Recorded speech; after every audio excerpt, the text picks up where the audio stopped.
Jana Nayagan.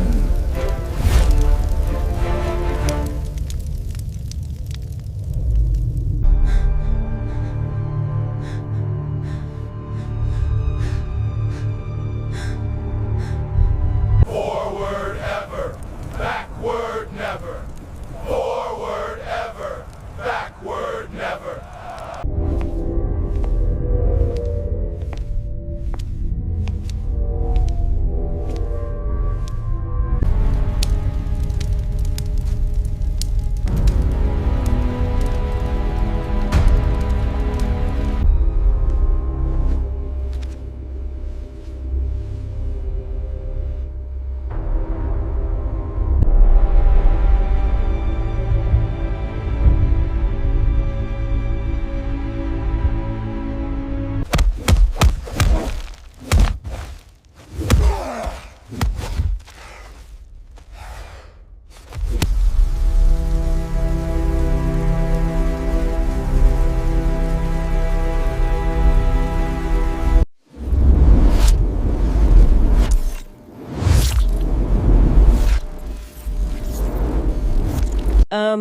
जरा सोचिए कि एक ऐसी फिल्म पर्दे पर आने वाली है जिसके बारे में सुनकर देश का सेंसर बोर्ड भी अपने हाथ खड़े कर देता है।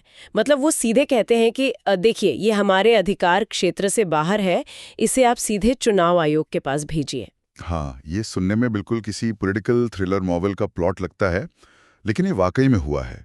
और ये 2026 की सबसे बड़ी, सबसे चर्चित और मैं कहूँगा सबसे विवादास्पद फिल्म के साथ घटी असल घटना है। बिल्कुल वही तो। और आज के हमारे इस विस्तृत विश्लेषण में हम इसी मुद्दे की गहराइयों में उतरेंगे। आज का हमारा फोकस है थलापति विजय की बहुचर्चित फिल्म जननायक यानी पीपल्स हीरो। और देखिए, ये सिर्फ एक आम सिनेमा रिलीज नहीं है। हमारे पास जो भी स्रोत हैं, जो समीक्षाएं और पर्दे के पीछे की रिपोर्ट्स आई हैं, उनको पढ़ने के बाद एक बात एकदम साफ हो जाती है। क्या बात? वही कि ये एक लार्जर देन लाइफ सिनेमा और जमीनी हकीकत का एक ऐसा टकराव है जिसे भारतीय सिनेमा ने शायद ही पहले कभी देखा हो।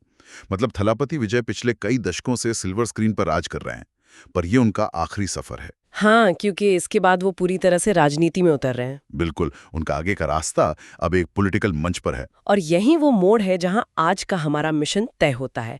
मतलब आज हम यहाँ सिर्फ ताली बजाने या फैन बॉय या फैन गर्ल बनने नहीं बैठे हैं। हाँ, हमारे इरादा वो नहीं है। सही कहा। आज हम इस 193 मिनट लंबी पॉलिटिकल एक्शन थ्रिलर को एक समीक्षक यानी एक क्रिटिक के चश्मे से देखेंगे। हम इसकी पेसिंग यानी कहानी की रफ्तार पर बात करेंगे, कलाकारों के अभिनय पर चर्चा करेंगे, और सबसे बड़ा मुद्दा, उस भारी जज्बाती या इमोशनल असर को समझेंगे जो एक सुपरस्टार की आखिरी विदाई के साथ जुड़ा हुआ है, जिसने वाकई पूरे देश का ध्यान खींचा है। बिल्कुल। लेकिन एक मिनट, आगे बढ़ने से पहले हमारे इस विश्लेषण का एक बहुत जरूरी नियम मैं यहाँ साफ कर देना चाहती हूँ। हाँ, वो न्यूट्रलिटी वाली बात है ना। हाँ वही, क्योंकि इस फिल्म और इसके रिलीज के इर्द गिर्द वामपंथी और दक्षिणपंथी यानी लेफ्ट और राइट दोनों ही विचारधाराओं का काफी भारी टकराव देखने को मिला है। हमारे स्रोतों में अलग अलग राजनीतिक दावे मौजूद हैं। देखिए, हमारा स्टैंड यहाँ पर एकदम क्लियर है। हम आर्ट को आर्ट की तरह ही एनालाइज करेंगे। हमारी ये चर्चा पूरी तरह से तटस्थ है, यानी न्यूट्रल है। एकदम सही। हम यहाँ किसी भी राजनीतिक दल, नेता या आइडियोलॉजी का ना तो समर्थन कर रहे हैं और ना ही विरोध। हमारा काम बस इस सिनेमा के कैनवस को परखना है। बिल्कुल, उस कैनवस के बाहर जो पॉलिटिकल रैलीज चल रही हैं, हम उनका हिस्सा नहीं है। तो लीजिए, ये एक बहुत ही जरूरी लकीर थी जो हमने खींच दी है। तो चलिए इसको थोड़ा और खोलकर समझते हैं और कहानी के सबसे मजबूत पहलू पर आते हैं, इसका इमोशनल इम्पैक्ट। हाँ, किसी भी फिल्म को प्रॉपरली जज करने के लिए उस माहौल को समझना बहुत जरूरी है जिसमें दर्शक थिएटर में बैठा है। वही तो, जब कोई भी जननायक देखने जा रहा है तो उसके दिमाग में ये चल रहा है कि ये बस एक पूर्व पुलिस ऑफिसर की कहानी नहीं है। ये विजय का सिनेमा को अलविदा कहना है, क्योंकि वो अपनी टीवी के पार्टी के साथ 2026 के तमिलनाडु चुनावों में उतरने वाले हैं। और यही वो सच्चाई है जो इस फिल्म को इंडियन सिनेमा का एक ग्रैंड टीयर जर्किंग सल्यूट बना देती है। टीयर जर्किंग सल्यूट, वाह। असल जिंदगी के किसी घोषणा पत्र या मैनिफेस्टो जैसा लगता है। इसको अगर एक उदाहरण से समझें तो ये किसी महान खिलाड़ी के उस आखिरी मैच जैसा है जहां खेले गए हर एक शॉट की अहमियत बाकी दिनों से बहुत ज्यादा होती है। बिल्कुल, बहुत बढ़िया मिसाल दी आपने। है ना? जब वो खिलाड़ी बल्ला घुमाता है तो वो बस रन नहीं बना रहा, वो सालों की यादों, जज्बातों और एक पूरे युग के अंत को उस एक शॉट में समेट रहा होता है। सब जानते हैं कि इसके बाद ये बल्ला हमेशा के लिए खुंटी पटंग जाएगा। सच में।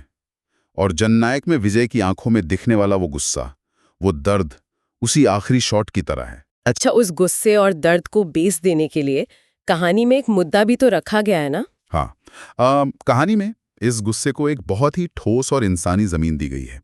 विजय फिल्म में एक आम जिंदगी जी रहे पूर्व पुलिस अफसर हैं, लेकिन फिर उनकी दुनिया एकदम से हिल जाती है। वो चाइल्ड अब्यूज वाले मुद्दे से, राइट? बिल्कुल, बाल शोषण से जुड़े एक गहरे आघात और एक छोटी बच्ची के डर से वो ट्रिगर होते हैं। और ये कोई नॉर्मल सिनेमैटिक क्लीशे नहीं है, ये वो चिंगारी है जो उन्हें सिस्टम से टकराने पर मजबूर करती है। और इसके पीछे की डिटेल जो हमारे स्रोतों से मिली है वो इस मुद्दे को और भी डीप बना देती है। मतलब सुनने में आया है कि विजय ने खुद इस मुद्दे से प्रभावित होकर डायरेक्टर विनोद के साथ बैठकर स्क्रिप्ट में चेंजेस करवाए थे। जी हाँ, उन्होंने स्पेशली जोर देकर चाइल्ड अब्यूज के प्रति जागरूकता वाला ये पूरा हिस्सा ऐड करवाया था। और सोचने वाली बात है, एक मास एक्शन थ्रिलर में अचानक से एक ऐसा मुद्दा डालना जो पूरे समाज को अंदर तक झकझोर दे, ये कोई छोटा क्रिएटिव डिसीजन तो नहीं लगता? नहीं, बिल्कुल नहीं। अगर हम इसको बड़ी तस्वीर से जोड़कर देखें तो ये फैसला पूरी कहानी की मैकेनिक्स को बदल देता है। कैसे? देखिए, अगर एक मास एक्शन एंटरटेनर फिल्म को सिर्फ पॉलिटिकल करप्शन पर रखते तो वो किसी भी आम फिल्म जैसी लगती। हाँ, वो तो हमने 1000 बार देखी है। वही तो। लेकिन बाल शोषण एक ऐसा मुद्दा है जिस पर समाज का हर वर्ग, चाहे उसकी कोई भी पॉलिटिकल लीनिंग हो, वो एक साथ खड़ा होता है। जब हीरो एक ऐसे घिनौने अपराध के खिलाफ लड़ता है और डेमोक्रेसी का टॉर्च बेरर यानी लोकतंत्र का मशालची बन जाता है, तो ऑडियंस ऑटोमेटिकली उसके साथ जुड़ जाती है। और वो मैसेज की दर कर चुप नहीं बैठना है, बल्कि आंखों में आंखें डालकर अपने हक के लिए लड़ना है, वो डायरेक्ट समाज की नसों में उतर जाता है। बिल्कुल। लेकिन यहाँ एक क्रिटिक के तौर पर मेरे दिमाग में एक सवाल आता है, जब एक एक्टर के रियल लाइफ पॉलिटिकल कदम इतने बड़े हो और वो पर्दे पर ऐसे मुद्दे उठा रहा हो, तो क्या बाहर का शोर आर्ट पर हावी नहीं हो जाता? ये एक बहुत वैलिड सवाल है। मतलब क्या एक दर्शक उस 193 मिनट लंबी फिल्म को उसके असली कहानी के रूप में एंजॉय कर पाता है, या वो बस एक बहुत बड़ा राजनीतिक लॉन्च पैड बनकर रह जाती है जहां हर सीन सिर्फ तालियां बटोरने के लिए लिखा गया हो? देखिए, ये रिस्क हमेशा रहता है उन फिल्मों के साथ जो सच्चाई के इतने करीब होती हैं। आर्ट और आर्टिस्ट के बीच की लकीर धुंधली होना सबसे बड़ा खतरा है। हाँ, क्योंकि फिर कहानी खुद कहीं खो जाती है। सही कहा। लेकिन जननायक पूरी तरह से एक प्रोपेगेंडा फिल्म बनने से बच जाती है। अच्छा, वो कैसे? वो इसलिए क्योंकि पर्दे पर जिन दो ताकतवर विचारधाराओं का टकराव दिखाया गया है वो बहुत ज्यादा रियल लगता है। और यही टकराव हमें हमारे दूसरे पॉइंट पर ले आता है, कलाकारों का अभिनय और खास तौर पर विलन का रोल। यहाँ पर बात सच में बहुत दिलचस्प हो जाती है। एक बढ़िया हीरो तभी चमकता है जब उसके सामने खड़ा पहाड़ उतना ही विशाल और खौफनाक हो। बिल्कुल। और यहाँ पर वो पहाड़ और कोई नहीं बल्कि लॉर्ड बॉबी हैं। मेरा मतलब है बॉबी देओल। हाँ, लॉर्ड बॉबी का जो ये नया अवतार है ना, यहाँ जो बात सबसे आकर्षक है वो ये है कि उनका खौफनाक होना सिर्फ फिजिकल नहीं है। तो कैसा है? ये टकराव दरअसल सच्चाई वर्सेस टोटल कंट्रोल की भूख के बीच का महासंग्राम है। बॉबी देओल का किरदार उस सिस्टम का प्रतीक है जो सब कुछ अपनी मुट्ठी में रखना चाहता है, जो बेहद क्रूर है और जिसे किसी की परवाह नहीं है। एकदम। और जब विजय का न्याय के लिए तड़पता हुआ किरदार उस क्रूरता से टकराता है तो वो सिर्फ एक फाइट सीन नहीं रह जाता, वो दो अलग दुनियाओं की टक्कर बन जाता है। मैंने तो सोर्सेज में यहाँ तक पढ़ा है कि इन दोनों के बीच का जो फेस ऑफ है, यानी आमना सामना, वो प्योरली गूज़बम्प्स मटेरियल है। हाँ, रिव्यूज में लोग यही कह रहे हैं। पर ऐसा क्यों?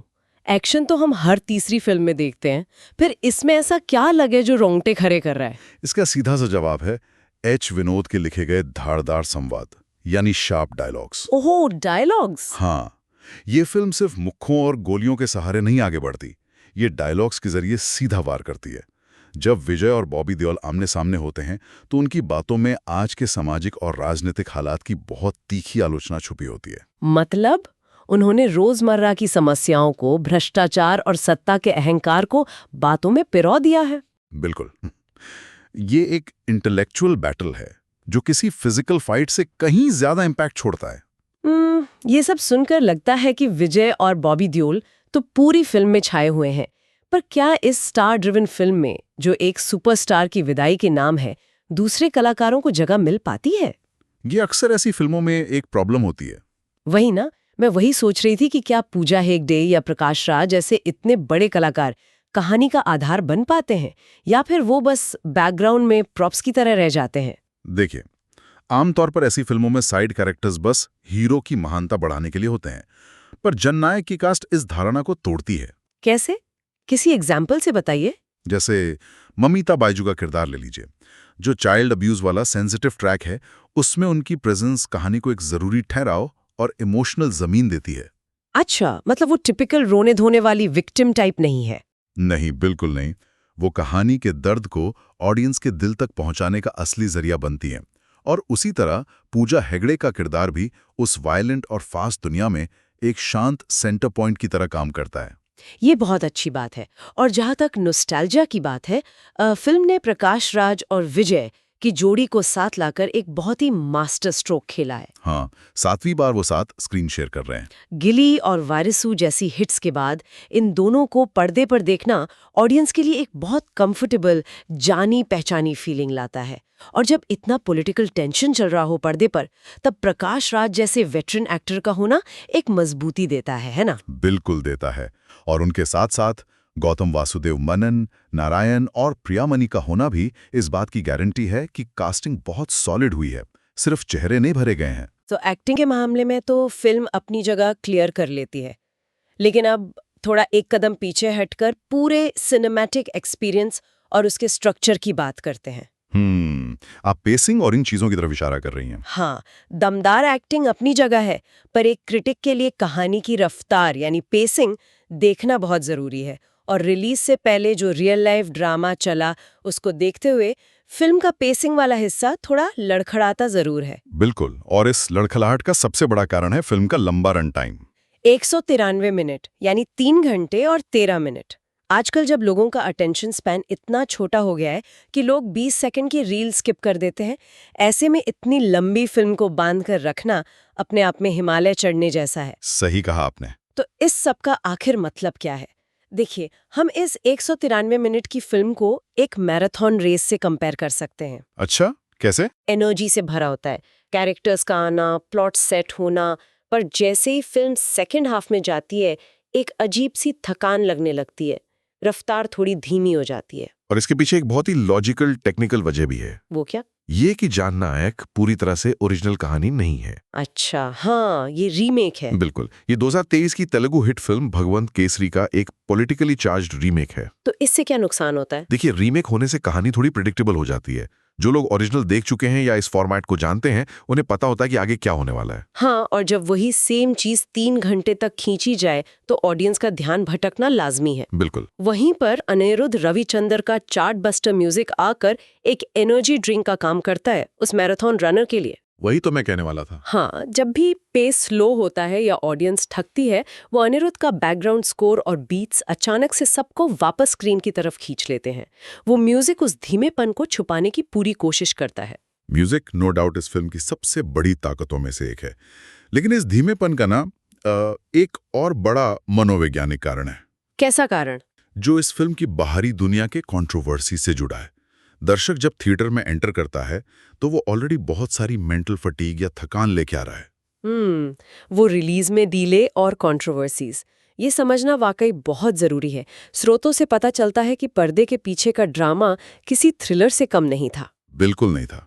फिल्म 9 जनवरी 2026 को आनी थी, पर इसके हार्डकोर पॉलिटिकल थीम्स और विजय के एक्चुअल में चुनाव लड़ने के फैक्ट को देखते हुए सीबीएफसी ने इसको सीधा इलेक्शन कमीशन के पास भेज दिया।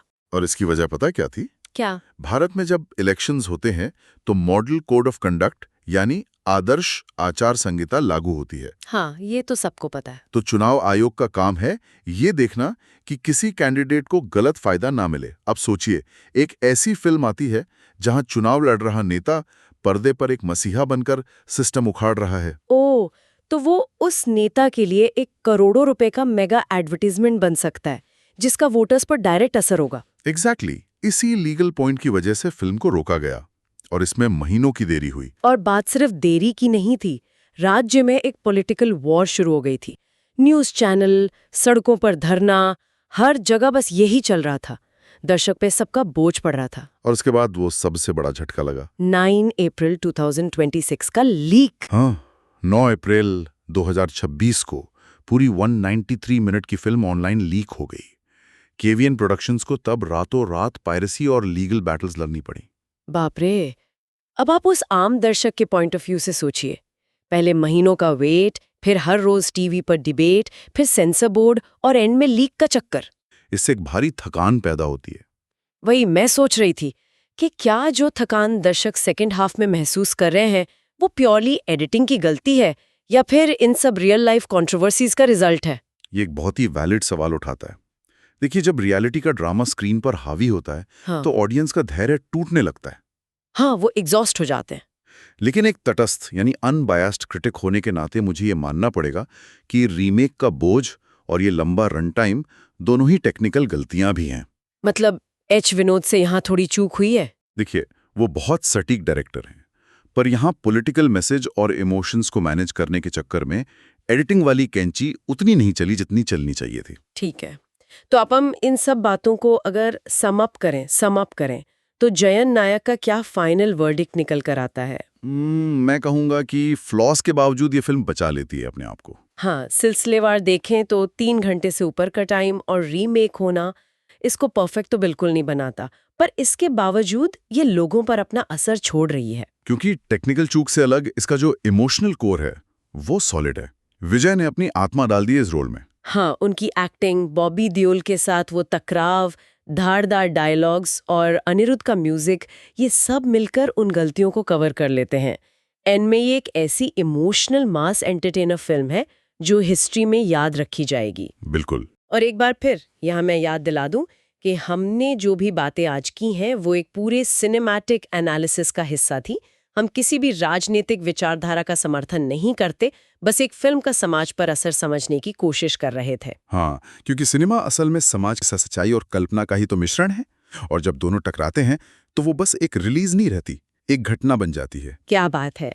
तो चलिए आज के इस लंबी चर्चा को यहीं विराम देते हैं, पर जाने से पहले एक थॉट मेरे दिमाग में घूम रहा है जो मुझे लगता है किसी को भी सोचने पर मजबूर कर देगा। वो क्या? अगर एक महान कलाकार का आखिरी किरदार पर्दे पर सिर्फ एक्टिंग ना रहे बल्कि उसके आगे आने वाली रियल लाइफ की लड़ाइयों का एक जिंदा आईना बन जाए, तो क्या हम उसे आम आर्ट बोलकर भुला सकते हैं? या फिर वो आने वाले इतिहास का एक जीता जागता डॉक्यूमेंट बन जाती है? ये सच में आर्ट और रियल लाइफ के बीच के धुंधले रिश्ते की सबसे गहरी पहेली है। बहुत ही बढ़िया सवाल है ये सोचने के लिए। इसी पहेली और नए सवाल के साथ हम आज का ये डीप डाइव यहीं खत्म करते हैं। ऐसे ही और भी विश्लेषण और चर्चाओं के साथ हम वापस आएंगे। तब तक सुनते रहिए और उस धुंधली लकीर के पार देखते रहिए। I want you to imagine, just for a second, a piece of entertainment so incredibly powerful that it completely refuses to stay on the screen. Right. Like you buy a ticket, you sit in the dark cinema, and you're expecting a standard movie, but instead you get something that actively crashes into real-world politics. Oh, absolutely crashes into it. Yeah, a piece of art that literally forces the hand of national election commissions. And it even goes head-to-head with the massive, shadowy world of internet piracy. And actually wins, which is the crazy part. Exactly. It comes out on top. Yeah. So today we are doing a deep dive into what happens when a story spills out of the theater and just, well, it bleeds into the voting booths and the actual economic systems you interact with every day. Because at that point, you know, it fundamentally ceases to be just a film. It becomes this massive cultural inflection point. Right. The line between cinematic fiction and tangible reality just dissolves. You aren't just watching a narrative anymore, you're participating in it.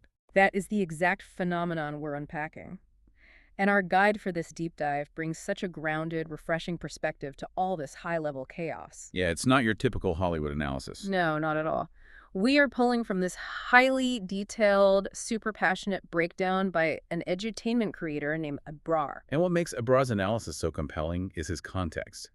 He isn't broadcasting from some ivory tower. Right. He's deep in the trenches of everyday life. Like, literally, right now, he is actively hunting for a 3 BHK flat for his family in the Fulwari Sharif area of Patna. Which is such a crucial detail, I think, for anyone not familiar with the local real estate terminology.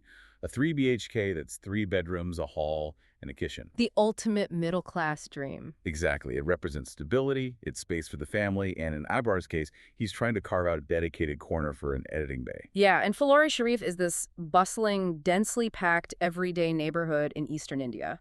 So it's a world away from a multi-million-dollar film set. It's real life, and he's balancing that real-life stress with this massive professional milestone. Yeah, he has a strict deadline to hit 100,000 subscribers by July 2026. Right, so he's got a ton of pressure on him.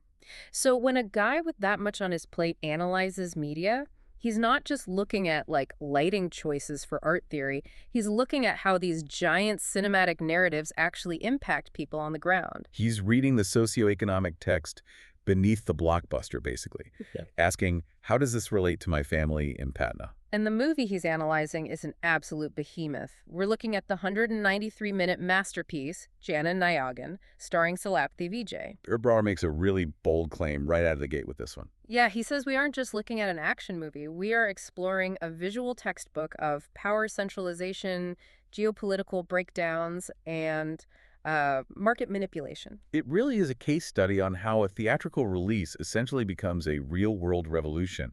But to understand that cultural earthquake, you have to look at the foundation. Like how the director physically built the movie.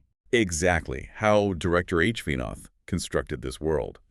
Because the real-world impact only happens if the film's internal reality is absolutely bulletproof. Let's lay out that foundation then. So you have Thalapathy Vijay playing a retired police officer. Right. He's living this peaceful, quiet life, completely detached from the chaos of the world. But then there is this deeply traumatic event involving child abuse. And that horrific catalyst shatters his peace entirely. It pulls him right back into the center of the storm. You know, the retired warrior pulled back into the fray thing is a huge narrative staple. But using child abuse as the inciting incident, that is a very specific, calculated choice by Vinoth. Because it establishes an undeniable moral imperative. Exactly. When you start with a crime that heinous, there is zero gray area. The audience doesn't question the protagonist's motives for a second. Right. His violent intervention is just totally justified from minute one. Yeah, which clears the runway for the much more complex systemic corruption he uncovers later. It sets the stakes at the absolute maximum right from the jump. And you need that intense emotional anchor because, I mean, the audience is strapping in for a massive commitment. Oh yeah, 193 minutes is no joke. Over 3 hours. And Abrar notes that while the second half can feel physically exhausting just due to the volume, Vinoth maintains such a tight narration that you simply cannot look away.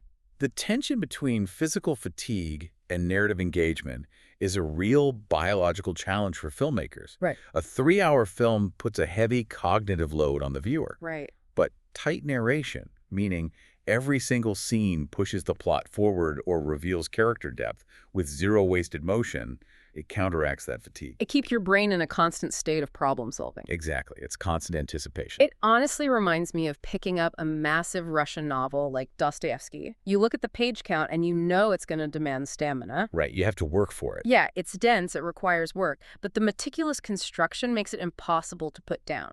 You're compelled to see it through because the craftsmanship demands respect. And that investment yields a profound return when the execution is flawless. Abrar points out that a lot of that execution relies heavily on post-production magic. He gets really specific here, actually. He talks about how the technical team used DaVinci Resolve for this top-notch cinematic color grading. And they heavily utilize 3D parallax effects, too. Yeah. He argues these tools were essential to ensure every punch, every kick, and every mass dialogue.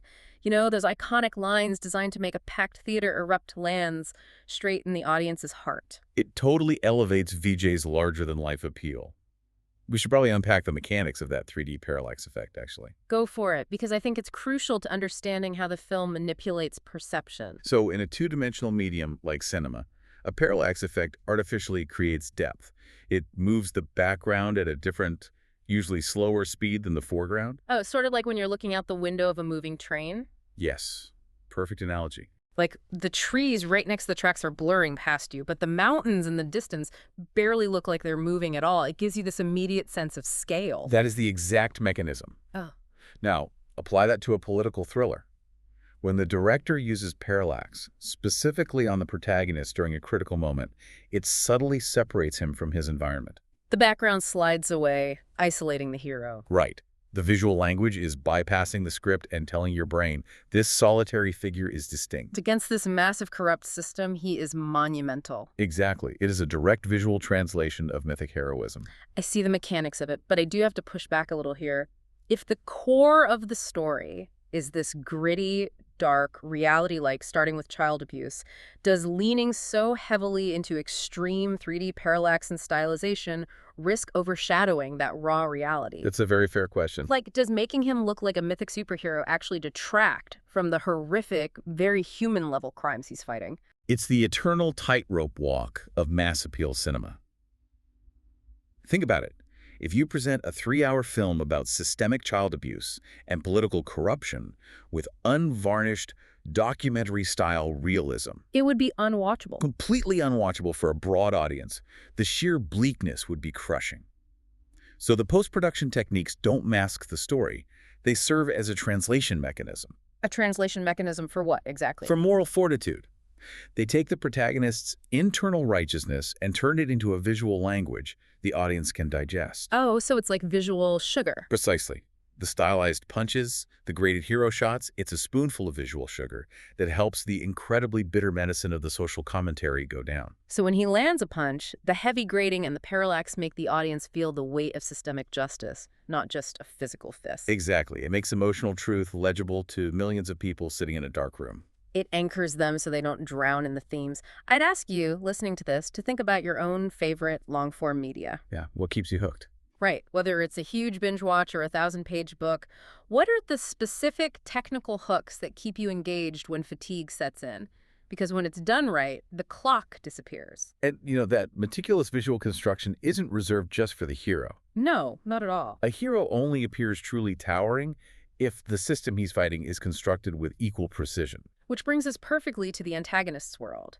We've seen the hero's visuals, but the movie uses incredibly specific design languages to represent corporate tyranny. And this is where Abrar connects it deeply to real-world economics. It's essentially the aesthetics of evil. How power and corruption choose to present themselves. So enter the villain, Lord Bobby Deol, who runs this massive corporate mafia. Abrar has this striking analogy for this in his breakdown. The sports car one. Yes.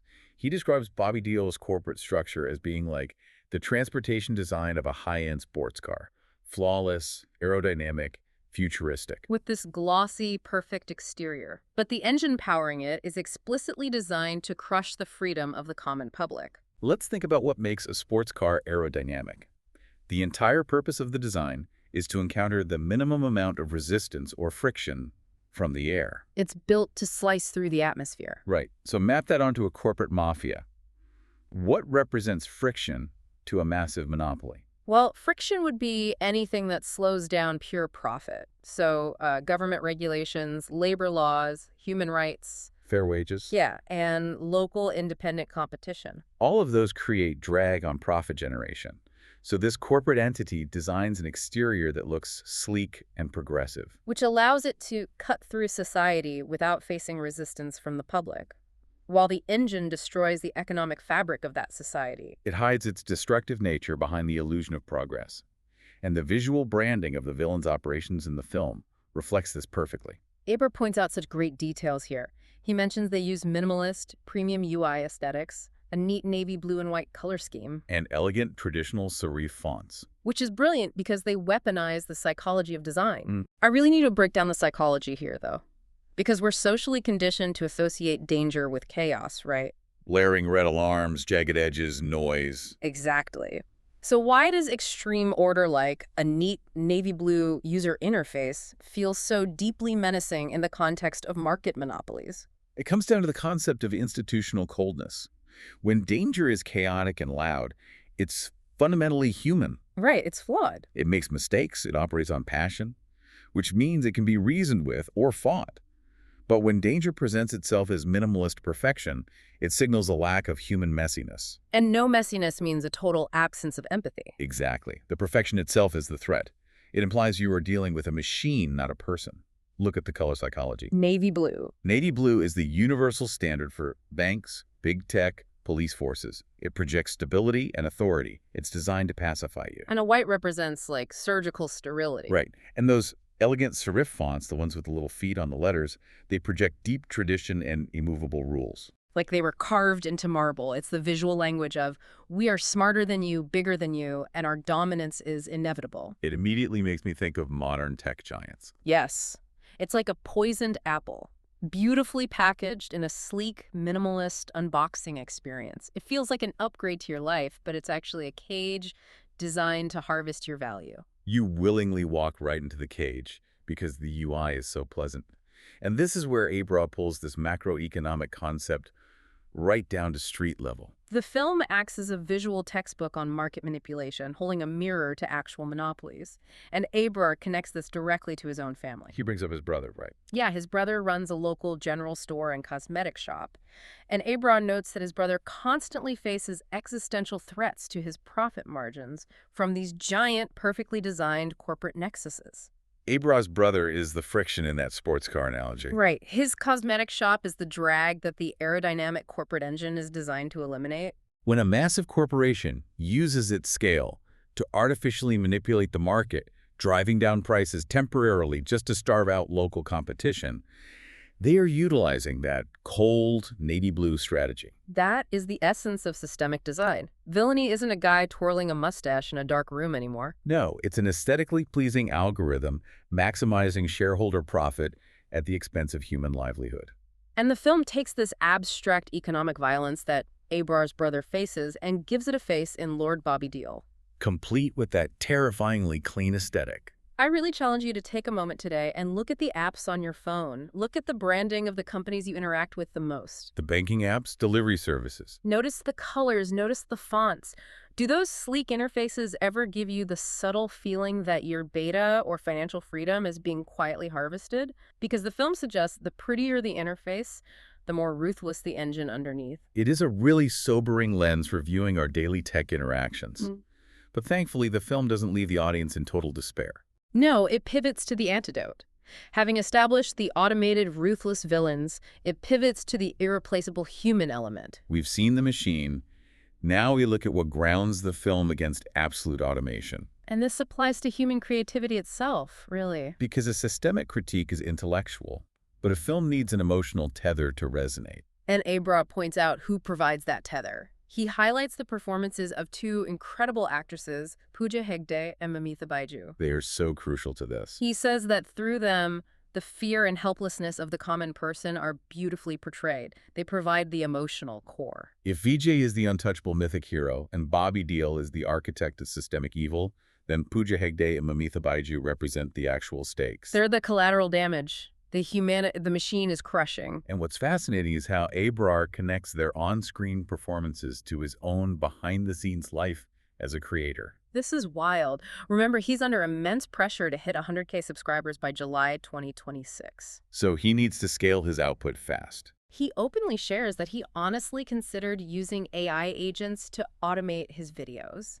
He looked into 11 labs for voice generation, NAN for workflow automation. He even explored creating a digital twin, right? Yeah, a virtual avatar that could present his videos so he wouldn't even have to turn on a camera. That is the siren song of the modern creator economy.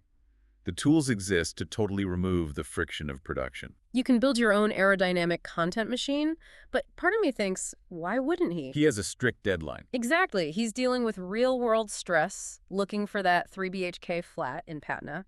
Everything in the playbook says automate to scale. Isn't holding on to this idea of raw human emotion a bit romantic and outdated when you need 100K subs? Well, that's the defining philosophical question of our era. It's easy to look at a digital twin and say, that is 95% as good as the real thing and infinitely faster. Right. But Abrar recognized that the missing 5% is where the actual soul lives. What Pooja Hegde and Mamita Baiju bring isn't just accurate dialogue delivery, it is vulnerability. And the machine cannot be vulnerable. Precisely. And AI has nothing to lose. It doesn't fear bankruptcy. It doesn't fear for its family's safety. It has no biological stakes? None. Human fear and helplessness resonate because we subconsciously recognize the fragility of the human condition. In the micro-expressions, the waver of a voice. You cannot code the genuine dread of losing one's livelihood. Grounding a massive geopolitical thriller with those raw stakes creates a lasting, visceral impact. The AI might deliver the info flawlessly, but it can't share an emotional burden with you. Exactly. So if Abrar chose AI to prioritize scale over humanity, he'd basically be siding with the villain's ideology from the movie. Oh, wow. The villain's corporation is AI in physical form. Perfect, cold, highly efficient. While the hero fights for the right to be human, to be messy, to have a local cosmetic shop that might not be optimized but supports a breathing family. By choosing the inefficient human route, Abrar embodies the core message of the film. True emotional depth is the ultimate firewall against obsolescence. Which brings us to the point where this entire story just entirely breaks the fourth wall. Yes. We've discussed the cinematic execution, the aesthetics of monopolies, the defense of human emotion. Now we have to look at how this fictional narrative dramatically bled into reality. It makes the film's climax remarkably prophetic. This is where it goes from entertainment to an unprecedented historical event. Right. I want to emphasize that we are just reporting the events here impartially. But the context around the release became as monumental as the film. Here is the real-world catalyst. The star of the film, Thalapathy Vijay, is entering the 2026 Tamil Nadu state elections. And the moment that's announced, the film's identity fundamentally changes. It's perceived by the public as a political manifesto. Which triggered a massive legal roadblock. The Election Commission of India placed a long stay on the film's release. Because they were enforcing the Model Code of Conduct. Right. For those who don't know, the Model Code of Conduct ensures free and fair elections. So when an election is called, the commission hits pause on anything that could unfairly influence voters. Releasing a massive 193-minute cinematic spectacle starring a major candidate right before an election. It's viewed as a 3-hour campaign ad playing in every theater. The regulatory intervention is standard procedure, but it acts as a pressure cooker. It builds immense pent-up demand. The film is suddenly forbidden fruit. But then, the absolute worst-case scenario for a production house happens. On April 9th, while sitting under this legal stay, the entire movie leaks on various illegal sites. High quality, fully available for anyone with an internet connection. Historically, a high-quality leak of a highly anticipated film spells catastrophic business failure. Oh, totally. The economic model of cinema relies on exclusivity. You pay for access. If the product is free, the incentive to buy a ticket is destroyed. Piracy has decimated revenue models across industries for 2 decades. So theoretically, the movie should have been dead on arrival, but that is not what happened, and this is the triumph of our highlights. Despite the high-quality leak, despite the legal stays, theaters are still going houseful. Completely, absolutely sold out. People are packing the cinemas shoulder to shoulder. Abrar attributes this to the public's genuine love and loyalty for their leader. this completely upends traditional economic logic. Why would tens of thousands of people pay hard-earned money for an experience they already have unrestricted, free access to on their phones? It's like someone leaking the highly guarded blueprint of an incredible magic trick online. Right. You can read the PDF, you know exactly how the rabbit gets in the hat, but people still line up around the block paying premium prices just to experience the magician performing it live in the room. That analogy hits the core of it perfectly. The audience isn't paying for the information of the film. They already know the plot twists. They're paying for the communal experience. And a vital ingredient in constructing that, as Abrar points out, is the music. The stadium rock background music by Anirudh Rabachandar. Abrar says this music transforms every theatrical show into a grand communal musical festival. Think about the psychology of a stadium rock anthem.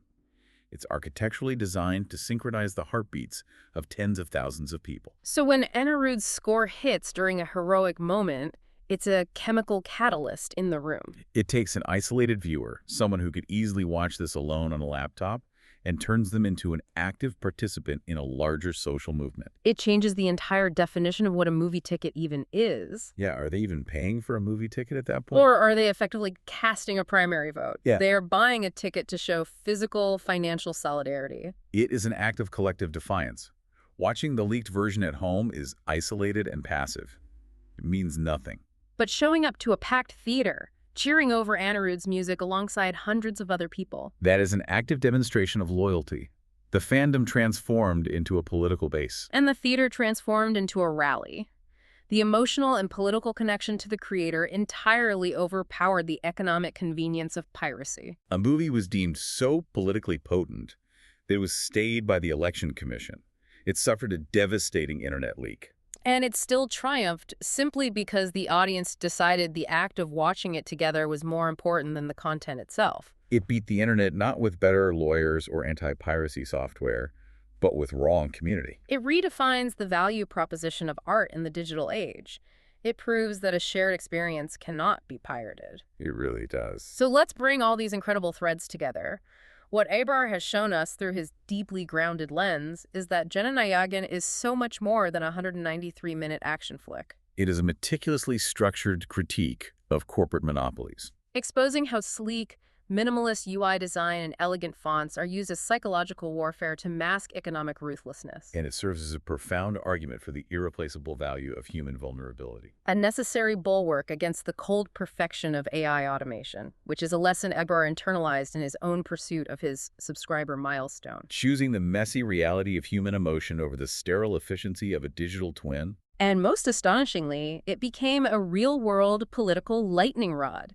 A piece of art that shattered the screen, collided with election commissions, and defeated internet piracy through the sheer power of communal theater experiences and public loyalty. It has been a truly fascinating exploration into the nexus of cinema, systemic economics, and tangible, real-world impact. We want to thank you so much for joining us on this deep dive today, and we want to leave you with Abrar's own sign-off wish.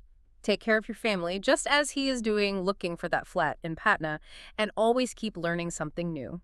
Wise words. Before you go, as you go about your day, perhaps interacting with those sleek corporate apps, or reading about the latest collision of pop culture and politics, I want to leave you with one final thought to ponder. What is it? We've seen that a movie can weather legal election commission stays and a devastating pirated leak simply because the audience feels an unbreakable emotional and political connection to the creator. If that is true, what does that mean for the future of how we market and protect art? Could we reach a point where extreme controversy, combined with raw, unwavering public loyalty, eventually makes traditional copyright laws and standard release strategies entirely obsolete? That's a massive question. When the screen shatters and the story becomes reality, who really owns the narrative? So, in May of 2026, a 193-minute action movie didn't just break box office records. It actually, well, it triggered an intervention by the actual election commission. Which is just wild to even think about. Right. Okay, let's unpack this, because usually when you buy a ticket for a massive blockbuster, you know, you're signing up for pure escapism. Yeah, you just want to turn your brain off for a bit. Exactly. The lights go down, the explosions start, and for a few hours, you just get a predictable, safe vacation from reality. But Thalapathy Vijay's final film, Jana Nayagan, it just completely shatters that expectation. It really does. You go in expecting this standard revenge thriller, but what you actually get handed is this meticulously crafted dissection of modern democracy. And that is exactly the core mission of our deep dive today. We're looking at how this specific film, you know, refuses to just be a piece of entertainment. Right. It completely transcends its genre. I mean, it becomes this political and historical masterclass that exposes current power structures. It challenges your complacency and serves as this really stark mirror to reality. Yeah, we're basically examining the mechanics of a film that actively bleeds into the real world. But to understand how a movie even pulls that off, we have to look at how it visually prepares you for that heavy messaging. Oh, absolutely. Before a single word is even spoken. Right. The opening sequence of Jana Nayagan is entirely built around this really oppressive visual architecture. There's this deep, heavy, cinematic color grading. It's all washed in these really suffocating shadows. Yes. It immediately makes the world feel totally closed off. Yeah. Honestly, it genuinely feels like stepping into a classic dystopian graphic novel. You know? One of those monochromatic worlds where the atmosphere itself is the enemy. Exactly. And then Vijay's character enters, and he physically breaks through that visual oppression.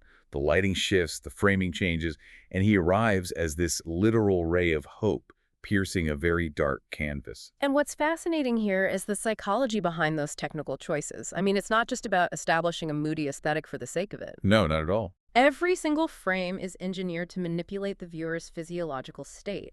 It starts with that dark grading, sure, but then it layers in this incredibly sharp pacing, rapid action cuts. Oh, and those low-angle tracking shots. Yes, the low angles that make the environment feel like it's literally looming over you. And we have to talk about how they lean heavily into 3D parallax effects, which is just, it's such a clever way to mess with the audience's equilibrium. It really is. But for anyone who hasn't noticed it before, parallax is, well, it's that effect where the background of a scene moves at a slower rate than the foreground. Kind of like looking out the window of a speeding train, right? Exactly like that. The trees right next to you blur past, but the mountains in the distance barely seem to move at all. So when a director artificially forces that depth and movement in a controlled shot, it creates this very subtle visual disorientation. Precisely. Your eye is forced to work harder to process the depth and the conflicting speeds of the objects on screen. And when you combine that, like parallax disorientation with those rapid kinetic cuts, the filmmakers are literally physically increasing your tension. Yeah, your heart rate actually goes up. You might even find yourself gripping the armrest without realizing it. Because they're designing the visual experience so that the physical tension you feel in the theater perfectly mirrors the societal tension of the oppressive world being depicted on screen. Exactly. You aren't just watching an institutional crisis. Your nervous system is actively reacting to the pressure of it. They're essentially hacking your fight or flight response before the main plot even kicks in, which honestly is brilliant. It's a masterstroke. And that underlying tension sets the perfect stage for the ideological warfare that really makes up the core of the movie. Right, because a deeply oppressive world requires an architect. It requires an antagonist who thrives in that environment. And that brings us to Bobby Deol's character, who is so crucial to the film's success. I mean, the typical action movie usually relies on a villain who is just, a generic thug. Yeah, someone driven by basic greed or a personal vendetta or something. Right. But here, Deol's character isn't just a guy hired to punch the hero.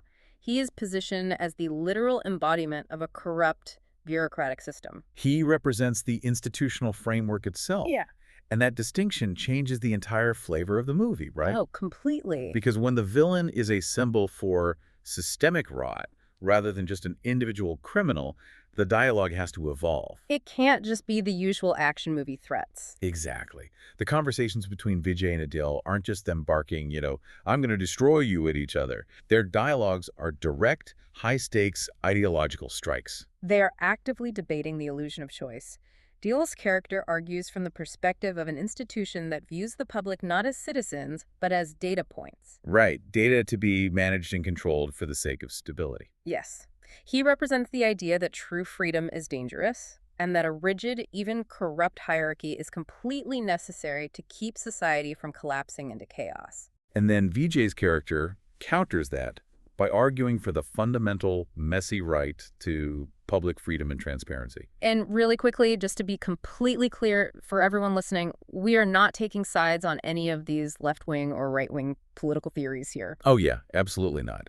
We are strictly just impartially unpacking the ideas that the director put into the source material.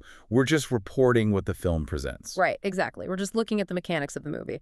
And what the movie does is present this deeply philosophical debate about the politics of oppression, but it disguises it entirely as action movie banter. But wait, let me play devil's advocate here.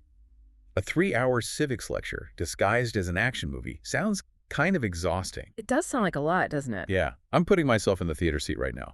If it's just 193 minutes of dense political theory, rapid-fire editing, and philosophical debates about institutional corruption, where is the actual heart in this? That's a very fair question. Doesn't it risk feeling incredibly cold or academic to the average moviegoer? Well, that is the exact trap that kills most political thrillers.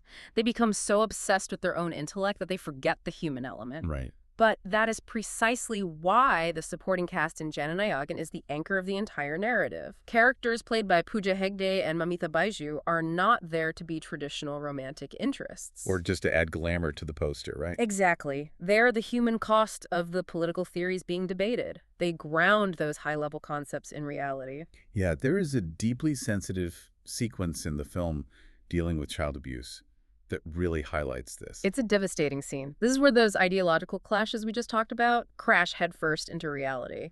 And the film doesn't use the abuse for cheap shock value or gratuitous violence, which is so important. Right. Instead, it focuses on the aftermath. It focuses on the systemic apathy. It shows how the institutional framework that Bobby Deol's character so proudly defends actually protects the abusers. Through bureaucratic loopholes and willful blindness, it's infuriating to watch. It takes those abstract political concepts like corruption, systemic failure, the illusion of justice, and shows you the horrific ground-level trauma that results from them. It forces the audience to see that when a system fails, it's not just a headline or a line on a ledger. It is a life completely shattered. And without that emotional core, the political messaging wouldn't land at all. You need the heartbreak to make the philosophy matter. You really do. The filmmakers clearly understand that you have to give the audience a reason to care about the debate. You have to show them exactly what is at stake if the system isn't challenged, but that is a massive amount of emotional and intellectual weight to put on an audience. It is. Which brings us to the ultimate balancing act. How does the director, H. Vinoth, keep a mass audience engaged for over 3 hours with this level of heavy theory and trauma? Because realistically, audiences will tune out if they feel like they're being preached to for that long. Exactly. So how does he do it? He utilizes this highly deliberate narrative strategy known as edutainment. Edutainment. I love that term. It's a brilliant tightrope walk of a formula. The film subtly educates the audience on historical contexts, systemic inequalities, and their basic democratic rights. But it weaves that education seamlessly into the middle of high-octane entertainment. Exactly. It never stops the plot to give a lecture. It's kind of like it's like hiding nutritious vegetables in a delicious spicy curry. That's a perfect analogy. Right. You're eating it, you're totally hooked on the heat and the incredible flavor, and you don't even realize you're getting all these essential nutrients. You're just enjoying the meal. Yeah. The audience is getting a master class in civics, but they are riding such a high of adrenaline from the choreography and the pacing that they don't even realize they're actually studying the mechanics of a democracy. It's a highly effective way to look at it. The pacing ensures the audience never has time to feel fatigued by the messaging. But we also have to talk about where a massive portion of that adrenaline actually comes from. Over music. Yes. It isn't just the visual editing or the action choreography. The true engine driving that edutainment formula is the sonic power of the film. Anirudh, the music director, he essentially weaponizes the background score, doesn't he? Weaponizes is the perfect word for it. He utilizes these massive thumping bassline frequencies and what are known as mass elements in South Indian cinema. Which are these soaring rhythmic anthems that are just designed to completely overtake a physical space. Exactly. Sound design is so often the unsung hero of audience manipulation. Anirudh's score isn't just accompanying the action, it's driving it. Right. The specific auditory frequencies used in the theater create a collective physical vibration. It literally synchronizes the audience. When you have a heavy bass line pulsing through a theater seat, it actually impacts the heart rates of the people sitting in them. It transforms the relatively solitary act of watching a movie into a shared tribal experience. It turns a dark movie theater into a roaring stadium. I mean, you aren't just sitting in silence absorbing a story anymore.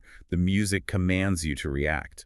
It creates this electric atmosphere where people are chanting, cheering, and vibrating on the exact same frequency alongside hundreds of strangers. You are internalizing these really heavy political messages while experiencing the visceral high of a stadium concert. It's genius. It is. And if we look at the broader implications of that, you realize that stadium-level energy just cannot be contained within a multiplex. No way. It has to go somewhere. When you take a dense political education, package it in top-tier action, and pump it full of tribal, unifying energy, that art is inevitably going to spill over the walls of the theater. It's going to disrupt the real world. You are actively mobilizing a crowd at that point. Which is exactly what happened. This is where Jana Nayagan stops being just a movie and becomes a real-world political event. Right, because the film ran into massive external roadblocks that would normally crush a blockbuster.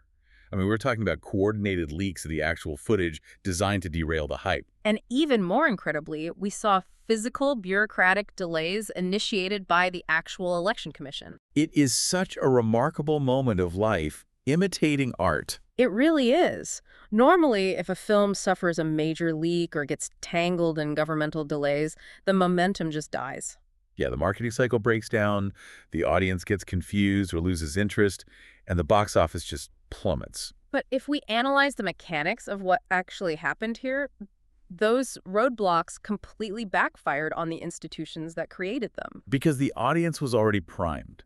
The edutainment formula and that stadium energy had already transformed how people were talking about the film. They weren't waiting for a movie anymore. They were waiting for a movement. Exactly. So when the Real-World Election Commission intervened and tried to delay the release, it didn't look like a standard bureaucratic scheduling conflict. No, it looked like the corrupt system from the movie was stepping into the real world to silence the hero. It created an undeniable, unstoppable feedback loop. The film claims that the institutional framework is oppressive and will do anything to hide the truth. Right. Then, the real-world institutional framework steps in and tries to delay the film. It served as absolute real-world validation of the movie's core thesis. The controversy itself became the ultimate marketing tool. It proved the film's status as a true, unfiltered mirror to the current political narrative. It's like the real world read the movie's script, saw the role of the antagonist, and just volunteered to play the part. Pretty much. The governmental pushback just threw gasoline on the fire. And all of that, I mean, the visual tension, the ideological debates, the stadium energy, the real-world controversy, it all builds to the absolute crescendo of the film. The climax. Yes, let's break down that climax because it is one of the most audacious directorial choices you can possibly make in a blockbuster. It truly is. It's the moment the film just stops pretending to be a narrative fiction entirely. It all culminates in Thalapathy Vijay delivering a final extended monologue. But he isn't delivering it to Bobby Deol. Yeah. And he isn't giving, like, a rousing speech to his co-stars to rally the troops before a final battle. No, he completely shatters the fourth wall. He turns, looks directly into the camera lens, and locks eyes with you, the viewer, the common man sitting in the dark. And he just starts asking direct, uncompromising questions about your complacency, your rights, and your responsibility to the democracy you live in. The psychological impact of breaking the fourth wall in that specific context. Yeah. I mean, it cannot be overstated. Not at all. Because throughout the entire 193 minutes, you have been protected by the cinematic barrier. You're just an observer of this corrupt world. Right. But the moment he looks into the lens, all those cinematic tricks we talked about are stripped away. The 3D parallax effects stop. The rapid action cuts cease. The thumping stadium score fades out. You are just left with a quiet, direct address. It suddenly feels incredibly intimate and almost confronting, really. Because it no longer feels like acting. When a star of that magnitude drops the character and speaks directly through the screen, it feels like an unfiltered connection from a future politician straight to his constituents. It's a brilliant psychological pivot. It forcibly removes the audience from their passive role as moviegoers and just drafts them as active participants in a real-world political dialogue. The film refuses to let you walk out of the theater without carrying the weight of those questions. So what does this all mean for you listening to this deep dive right now? Why does dissecting a 193-minute action thriller matter if you aren't a film student or a political analyst? Because understanding the mechanics of Jana Nayagan equips you with a new, highly critical lens for everything you consume. Exactly.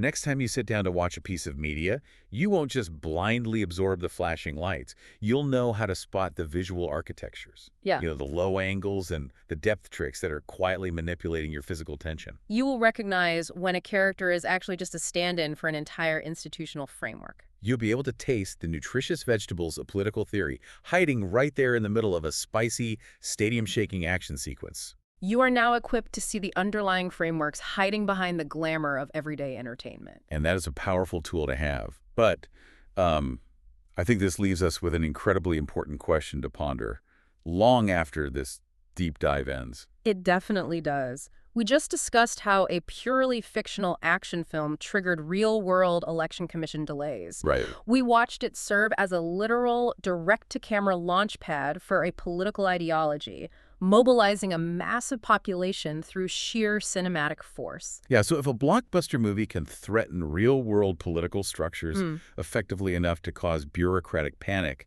what happens to the future of democracy? Exactly. What happens when future political campaigns decide to just abandon the traditional podiums, the debates, and the town halls entirely? That's a wild thought. Imagine a world where a candidate's platform is no longer a speech, but a massive, stadium-energy cinematic universe designed to hack your nervous system.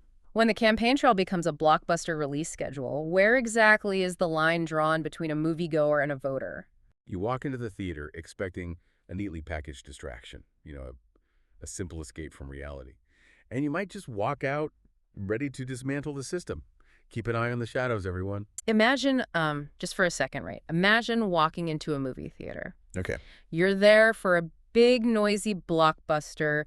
You buy your incredibly overpriced popcorn. You find your seat in the dark, and you just settle in for 3 hours of pure, unadulterated escapism. The classic Friday night experience. Right, exactly. And that is the social contract we all sign with the cinema. I mean, you leave the real world with all its, messy politics and economic anxieties. You just leave all that waiting out in the lobby. You're paying to turn your brain off, essentially. Yeah, exactly. But then you watch a film that doesn't just break that contract. It shreds it, it sets it on fire, and then replaces it with a completely new set of rules. Which is a very rare thing to see on that skit. That's wild, because suddenly as those end credits roll, you realize you haven't just, consumed a piece of entertainment. You have just participated in the launch rally for a new political movement. It is a profound paradigm shift. I mean, we were so accustomed to the screen acting as a hard boundary. Yeah, totally. The fourth wall. Right. We willingly suspend our disbelief, but we maintain this comforting inner knowledge that what happens up on that silver screen stays there. It's safe. Right. The stakes aren't real for us. Exactly. But when a piece of media intentionally erases that boundary, when it reaches out and grabs you, it stops being just a movie. It transforms into, honestly, an active psychological operation. Psychological operation. Wow. And while that is exactly the labyrinth we are navigating today. We have a lot of ground to cover. We really do. We are doing a deep dive into Thalapathy Vijay's staggering 193-minute magnum opus, Jana Nayagan. And I want to set our parameters right out of the gate for everyone listening. That's a good idea, yeah. Because we aren't doing a standard movie review today. No, definitely not. We are moving entirely past the basic plot synopsis, right? We aren't ranking the final dance numbers, as much fun as that is. Although they are impressive. They are. But the mission today is to decode the hidden architecture of this film. We are unpacking the geopolitical angles, we're dissecting the core business structures presented on screen, and we're analyzing the absolute deliberate collision of real life and real life. Which is really the only appropriate way to analyze a project of this magnitude, I think. Right. When you look at the underlying mechanics of Jana Nayagan, it operates as a masterclass in edutainment. Edutainment. Yeah, but I want to be careful with that word, right? Because edutainment usually conjures up images of, like, children's television teaching basic math or something. Right, like animated singing numbers about fractions. Exactly, exactly. This is something entirely different. Right. The film constructs highly sophisticated, aggressive corporate and political models, and then it meticulously breaks them down for a mass audience. Okay, so it's teaching, but it's teaching systemic mechanics. Precisely. We are looking at a commercial action cinema vehicle acting as a Trojan horse. It's a Trojan horse for a highly structured political manifesto. Okay, let's unpack this. Because the sheer scale we are dealing with is kind of hard to wrap your head around. 193 minutes. It's massive. It's insane.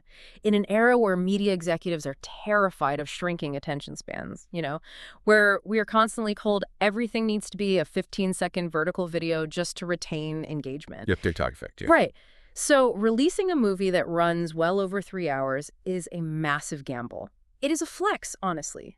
It signals to you, the audience, that what you're about to watch is of paramount importance. Oh, it is a deliberate demand for your endurance and your focus. A runtime of 193 minutes isn't an accident in the editing room, right? No, they didn't just forget to cut scenes. Right, it is a foundational creative choice. Yeah. When you ask an audience to sit in the dark for that long, you are demanding that they live inside your ecosystem. Yeah. And to make a manifesto effective, you can't just have a guy shouting at a podium for 3 hours. People would walk out. Yeah, they'd be asleep or gone in 20 minutes. Exactly. You have to craft an environment that the audience physically feels. Yeah. You have to inject the message into their subconscious before they even realize what is happening. Man, and that starts long before the dialogue even kicks in, doesn't it? It starts immediately. Yeah, it starts with the very first frame. Because if we are going to understand this film as a political tool, we really have to look at the delivery system. The visual language. Right. The analysis of the opening sequence, which was directed by H. Vinoth, it points to this fascinating use of visual language. It's an absolute masterstroke of subconscious manipulation. It really is. Specifically, it focuses on the cinematic color grading. The technical execution here is just vital to understand. Yeah, walk us through that. So the visual analysis specifically highlights the use of DaVinci Resolve software. They use it to achieve a deeply stylized, very dark color palette. Okay. And this isn't just about, making the movie look gritty or aesthetically pleasing for a poster. It's not just an Instagram filter. Exactly. Color grading is essentially the process of altering and enhancing the color of a motion picture. And when it's done with this level of absolute precision, it strikes directly at the psychological baseline of the viewer. Well, okay, let me push back on that for a second, or at least, ask you to go deeper. Sure. Because as an average moviegoer, right, I sit down, I look at the screen, and I'm just trying to follow the story. Naturally. I might notice if a movie is particularly dark or bright, but I'm not actively thinking about the hex codes of the shadows. Does the average viewer really process color grading on a level that affects their worldview? Or are we just overanalyzing a director's attempt to make things look cool? That's a great question. Sure. And the answer is they don't consciously process it. And that is exactly the genius of it. Okay. If you consciously notice the manipulation, what happens? Your critical defenses go up. Right, you think, oh, they're trying to make me sad here. Exactly. Okay. Visual language bypasses those cognitive filters entirely. When Vinoth uses this specific dark grading, really crushing the black levels so the shadows feel impenetrable. Yeah, it feels heavy. Right, muting the warm, comforting tones, and perhaps leaning heavily into sickly greens or very cold blues. When he does that, he is actively altering your emotional temperature. So it's like walking into a room where the lighting is just slightly off. You might not be able to articulate why, but your body immediately feels tense. Precisely. That's a perfect analogy. Yeah. Before a single word of exposition is delivered in Jana Nayagan, that dark grading prepares your subconscious. Wow. It tells your brain, without using any language at all, that you are entering a shadowed space. A place where things are hidden? Yes. A world where truth is obscured, where agendas are hidden behind closed doors, and where systemic power operates in the dark. Okay, I see. You aren't just being told a story about corruption, you are physically experiencing the visual weight of that corruption. It makes the entire world feel heavy and oppressive from minute one. Man, so by the time the actual narrative conflict is introduced, the audience is already carrying the emotional burden of the environment. The soil has been prepped, yeah. The soil has been prepped. I love that. But there's a massive contrast to that heavy environment. And it happens the literal moment Thalapathy Vijay's character makes his initial entrance. Oh, this is brilliant. Right. The breakdown of this hero introduction notes a very specific, very deliberate camera technique. It mentions a subtle 3D parallax effect used in the background as he appears. This is one of the most fascinating technical choices in the entire opening act. I find this mechanic absolutely brilliant for anyone listening who isn't a total cinematography nerd. Which is most people, probably. Fair enough, fair enough. Think of the parallax effect kind of like a high-end pop-up book. Good comparison. When you open a pop-up book, the elements in the background are sitting on a completely different plane, right?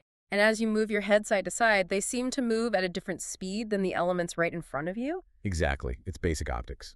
Yeah. By utilizing this optical phenomenon on camera, the background behind Vijay's character is physically moving at a different velocity than he is in the foreground. The camera is actively, literally separating him from his environment. Yeah. By manipulating the focal length and the tracking movement, the filmmaker creates an optical illusion where the world behind the character seems to just slide away while he remains starkly anchored right there in the frame. He looks like he is floating just slightly above the reality of the scene. Yes. It makes him look undeniably larger than life. Yes. But, and this is where I need you to weigh in, why go through the technical trouble of rigging that shot? Because that's not easy, right? Yeah. What does that subtle background shift actually achieve narratively? Well, what's fascinating here is how that technical camera trick perfectly encapsulates the entire narrative thesis of his character. Okay. Think about the heavy, dark, corrupted world we just established through the color grading. Right, the oppressive shadows. The 3D parallax effect visually establishes Vijay's character as an absolute anomaly within that system. Oh, wow. The world behind him is moving one way, shadowy, oppressive, completely unified in its darkness, and he is operating on an entirely different plane of existence. So the camera is literally telling the audience that he is untethered from the corruption. Exactly. He is the disruptor.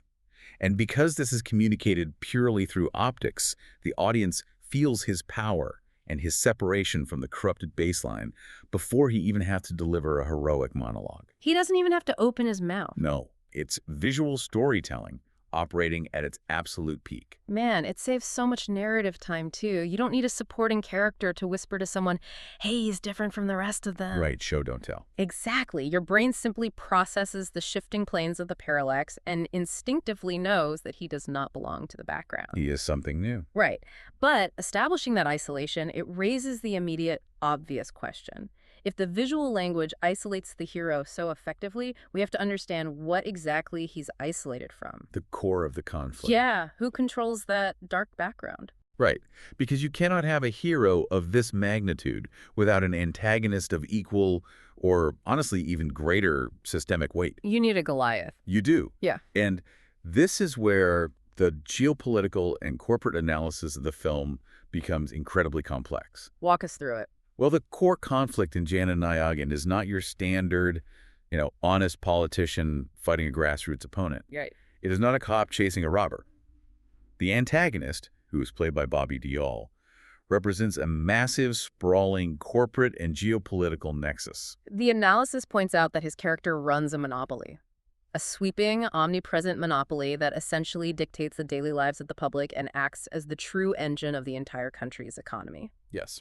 And this is where I really want to dig in because, well, translating an economic concept into a summer blockbuster villain seems incredibly difficult. It's notoriously hard to do. Right. Usually action movies give us a physical villain. A warlord with an army, a terrorist with a bomb, a guy in a suit with a laser beam. A tangible target. Yeah, they give the hero something tangible to hit. But here, the villain is an economic system. So how does a filmmaker make a concept like a monopoly into a visceral, terrifying threat for a theater audience? It really is the central challenge of the modern thriller. Yeah. I mean, how do you punch an economy? Right. How do you roundhouse kick inflation or systemic consolidation? Yeah. You physically cannot. Yeah. So the filmmaker have to find a way to materialize the abstraction. If we look closely at the architecture of the scenes where Vijay's character begins to shake the foundations of this corporate empire, the background details are crucial. What are we looking for? The film doesn't just show, boring boardrooms and spreadsheets. It deliberately focuses on the tools of the monopoly. Specifically, AI-driven automation and highly advanced surveillance network. Oh. Okay, so the threat isn't just that Bobby Deol's company owns all the shipping lanes or all the grocery stores. The threat is the technology powering the ownership. It's cameras, it's algorithms. Precisely. The film is reflecting a profound shift in how modern power is consolidated and deployed in our world. Yeah. In the 20th century, a monopoly might have been terrifying because it controlled the price of oil or the railroad lines, right? Standard Oil, things like that. Exactly. But the film uses Bobby Deol's empire to mirror very real, very current world anxieties. Yeah.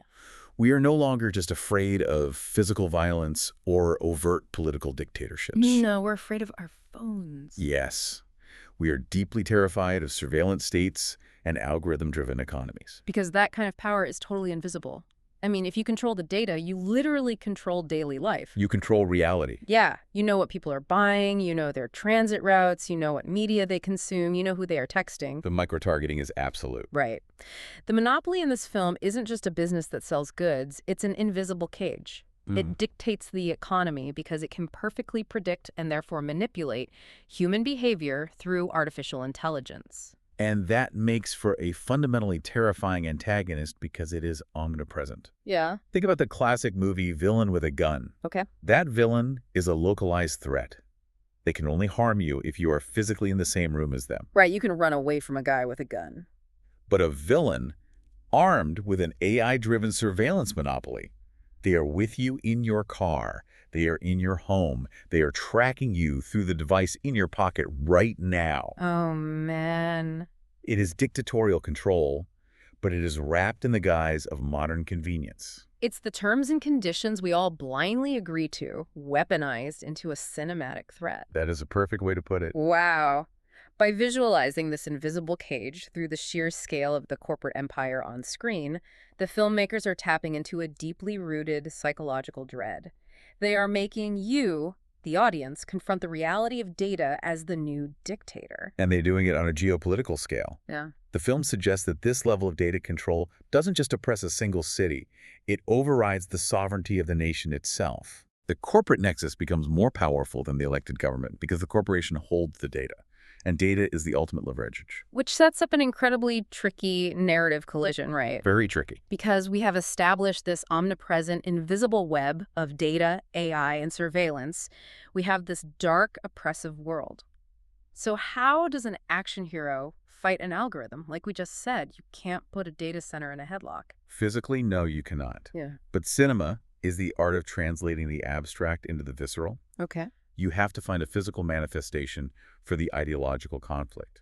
And this is where the action choreography in Jana Nayagan completely transcends standard genre conventions. How so? When Vijay's character begins to systematically dismantle this corrupt nexus, the film utilizes highly visceral, very physical fight sequences.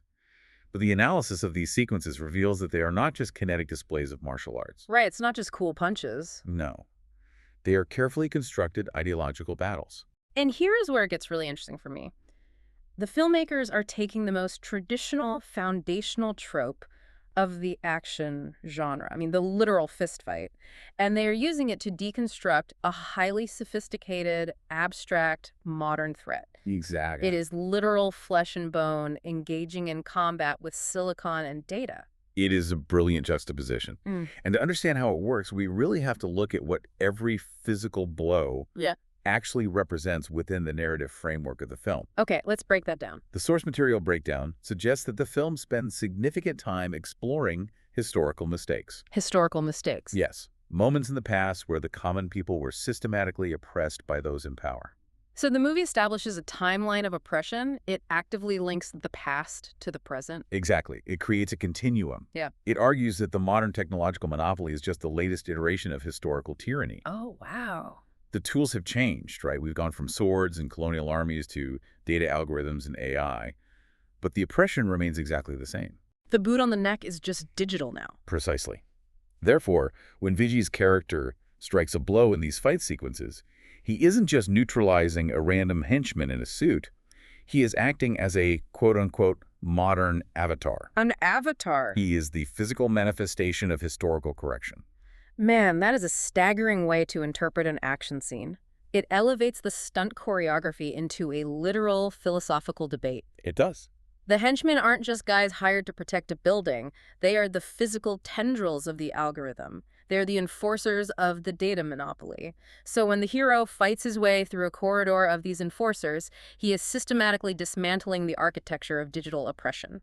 And this framework of the modern avatar arriving to fix historical mistakes is incredibly potent, especially in the context of mass Indian cinema. How do you mean? Well, an avatar, in the traditional mythological sense, is a manifestation of a higher power that descends to the mortal realm specifically to restore cosmic balance. Right, when things have gotten too corrupt. Exactly.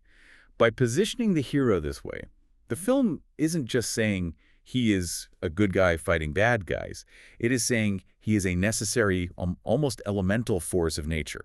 The technological monopoly has tipped the scales of power so violently away from the common person that the system simply cannot be fixed from within. It's too broken. It requires an avatar to arrive and physically smash the scales. Every punch is a referendum on the system.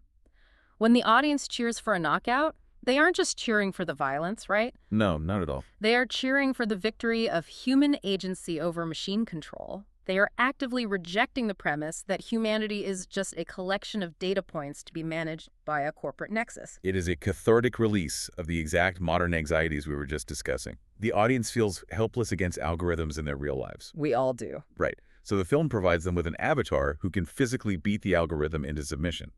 Now, I want to take a brief pause here, because we are diving deep into the political and ideological mechanics of a very specific, very aggressive manifesto. And for everyone listening, it is crucial to remember that our objective today is to analyze the structural blueprint of the film's argument. We're looking at the engine. Exactly. We are dissecting how the filmmaker connects historical oppression to modern AI monopolies and how they use the hero as an avatar of change. We are exploring the effectiveness of this communication strategy. We are not validating the specific political stance of the film, nor are we taking sides on the real-world political ambitions attached to it. And that analytical distance is essential.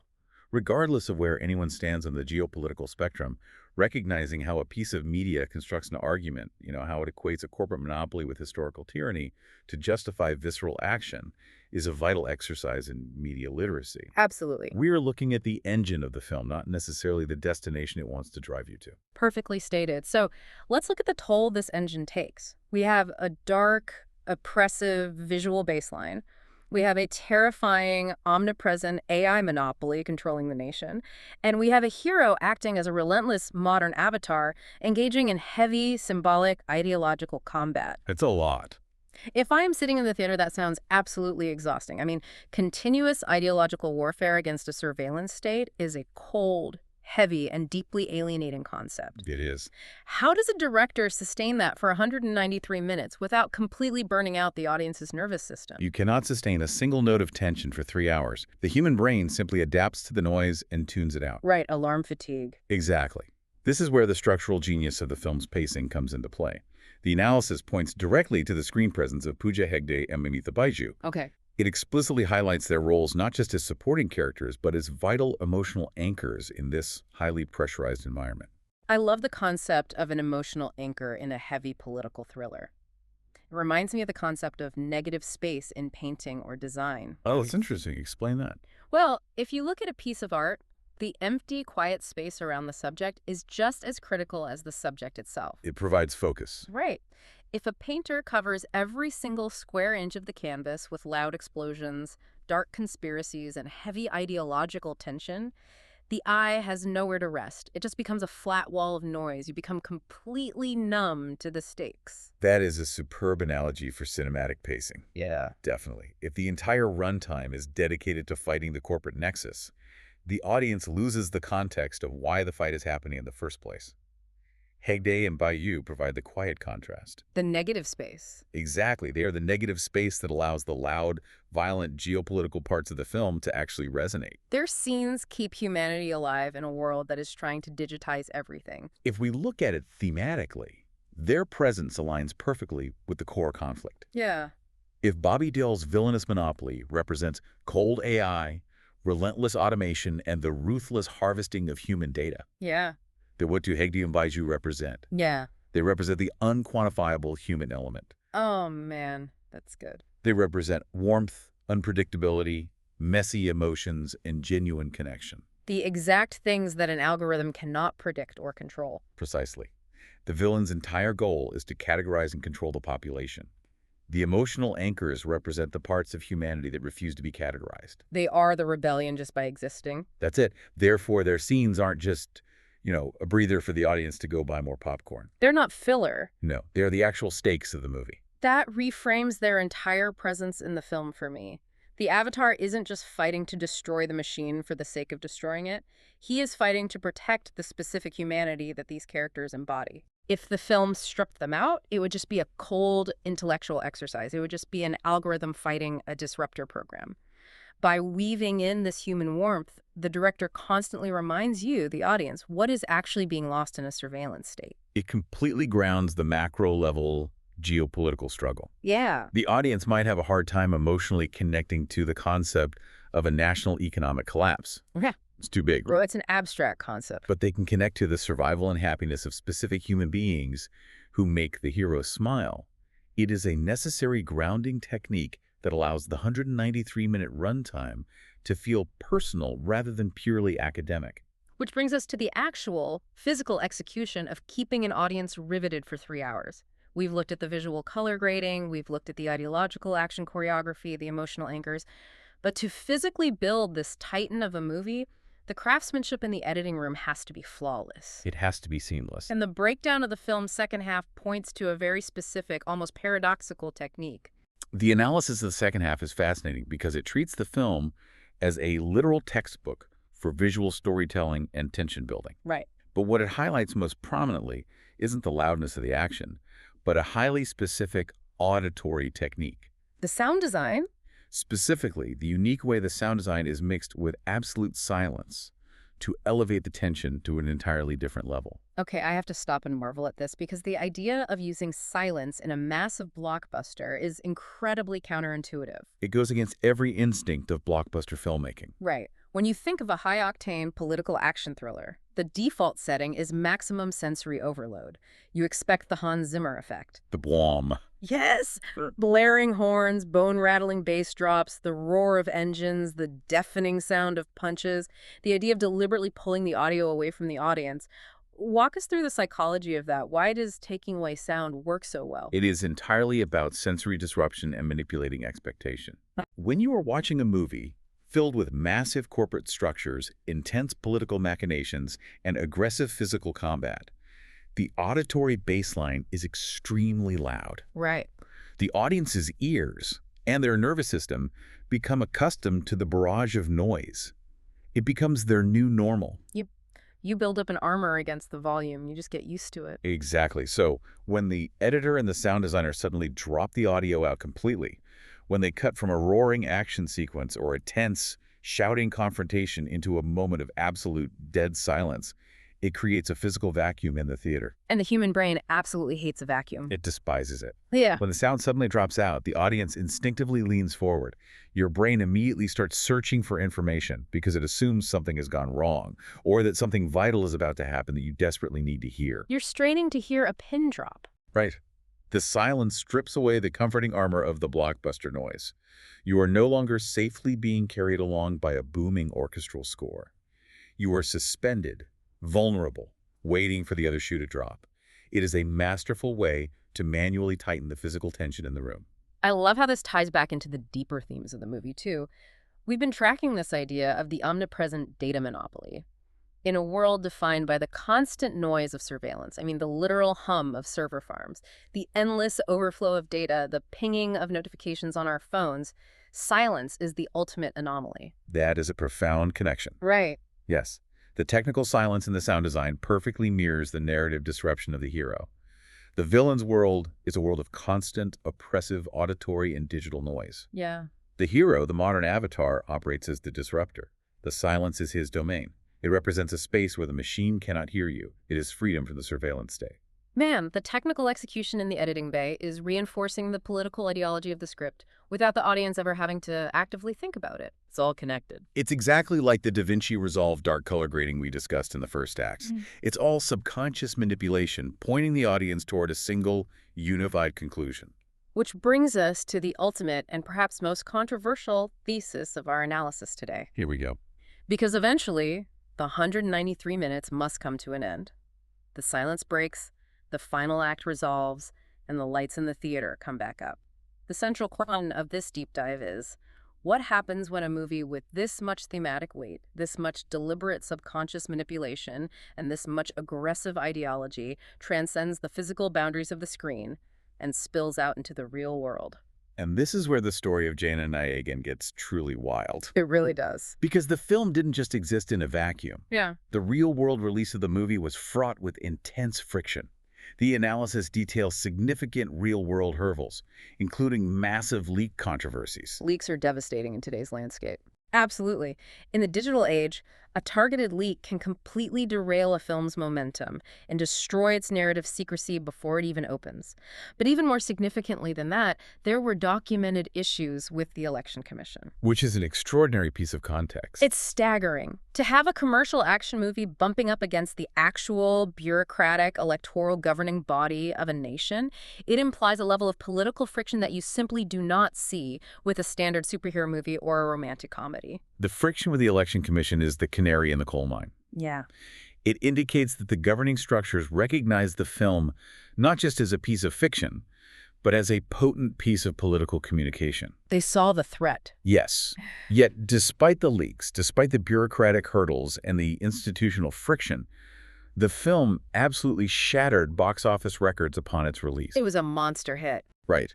But the critical analysis we are looking at makes a very specific argument here.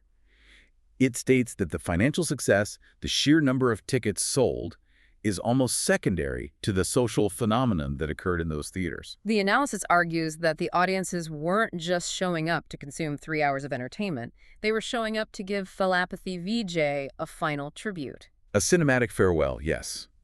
But the breakdown is incredibly explicit, that it is not merely a nostalgic goodbye to an actor's screen career. It's more than that. Much more.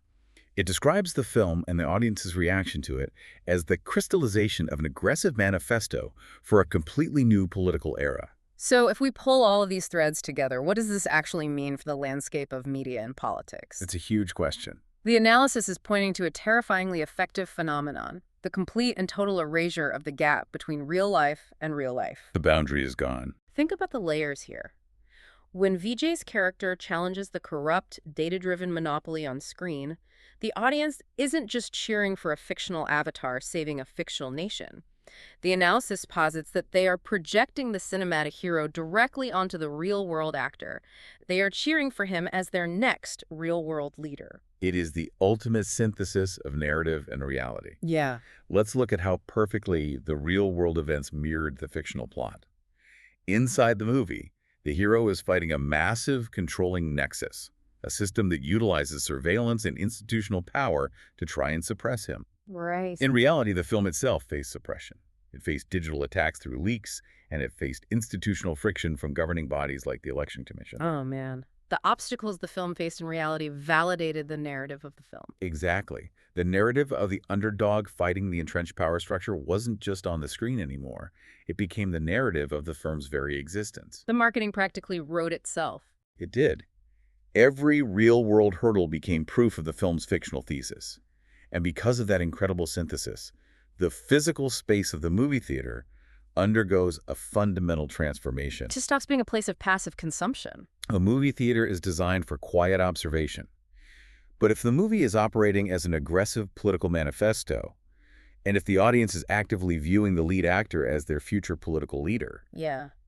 then the theater ceases to be a cinema. It transforms into a political rally.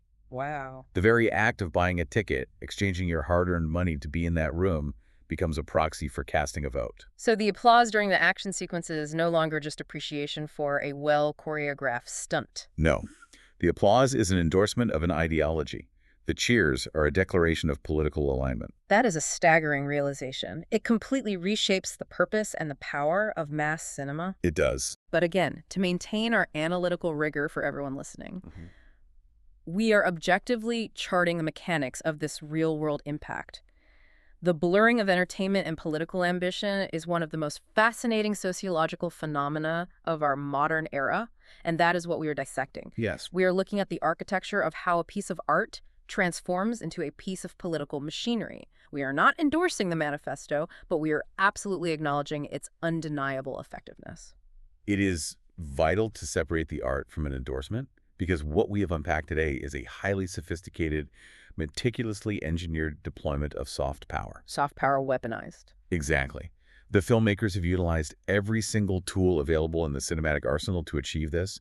They used the DaVinci Resolve color grading to alter the audience's emotional baseline from the first frame. Yeah. They used the 3D parallax effect to subconsciously isolate the hero as a messianic figure. They grounded the abstract, terrifying concept of an AI monopoly by turning it into a tangible historical enemy. They paced the ideological warfare perfectly with the emotional anchors of Hegde and Bayou. And they manipulated the physical tension in the room through the textbook application of auditory silence. Every single creative choice, from the hex code of the shadows to the decibel level of the sound mix, was engineered to craft a narrative so compelling and so perfectly timed with real-world anxieties that it breached the screen. It broke containment. It literally bled into the political reality of the audience. It is a brilliant, awe-inspiring, and frankly, slightly terrifying achievement in mass communication. It truly is. Yeah. And it leaves us with a lingering question that extends far beyond Jana Nayagan or any single political movement. What's the question? If we extrapolate the success of this blueprint, If a 193-minute fictional film can so effectively erase the line between a screen actor and a real-world political leader, Yeah. if it can harness deep-seated complex anxieties about AI and surveillance, and use subconscious visual and auditory tricks to bypass our critical thinking, are we entering an entirely new era of governance? Wow. An era where the most effective political campaigns will no longer be built on debates, town halls, or policy papers, but will instead be big-budget blockbuster films? Exactly. Will the traditional ballot box simply be replaced by the box office? It is a profound shift in how power is attained. When a manifesto is wrapped in a multi-million-dollar spectacle, it is incredibly difficult to argue against it with mere words. It is a wild thought, but after dissecting the machinery of Jana Nayagan today, it feels less like science fiction and more like an inevitability.